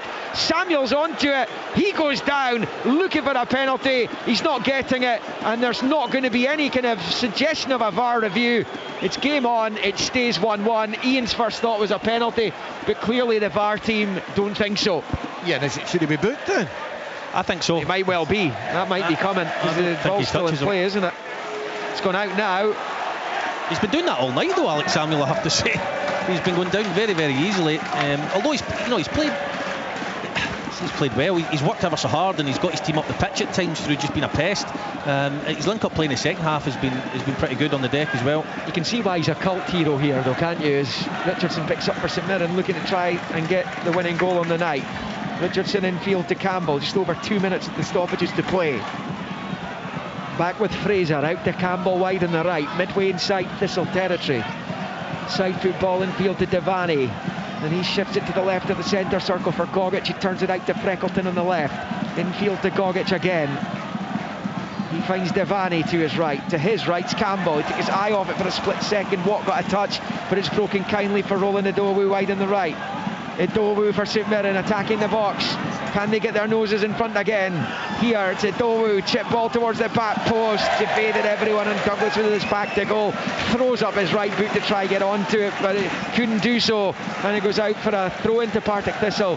Wide on the right side for them, deep inside their own half. It's looking like it's going to be all square and all to play for in Renfrewshire on Monday night, Ian McCall. It is. I'm a bit frustrated at that brilliant wing play there, and then he just kicks the ball out of the park. You know, I mean, you've got to produce when you get that.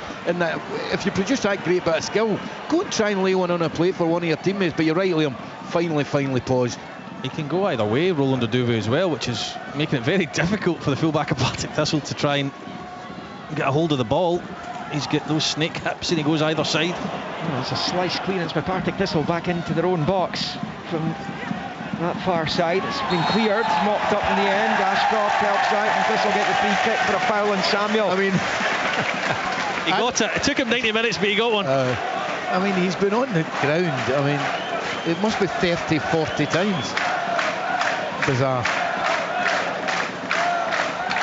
Right, so if Thistle are going to try and conjure up an opportunity here, it doesn't look like Saints are going to get another one in the first leg. This is going to have to be a long free kick. Try and get it towards the St Mirren box. It's played forward there, looking for Samuel on the far side, and Mackay Stephen. He could be in right hand side. Opportunity here for Thistle off the post, and then the rebounds last wide. Unbelievable. Flag's gone up. Flag's gone up anyway. Somehow Gary Mackay Stephen found himself the veteran right hand side of the box. He's clattered it off the post, but the flag had gone up anyway. Yeah, just a half a yard offside, I think, from Gary Mackay Stephen.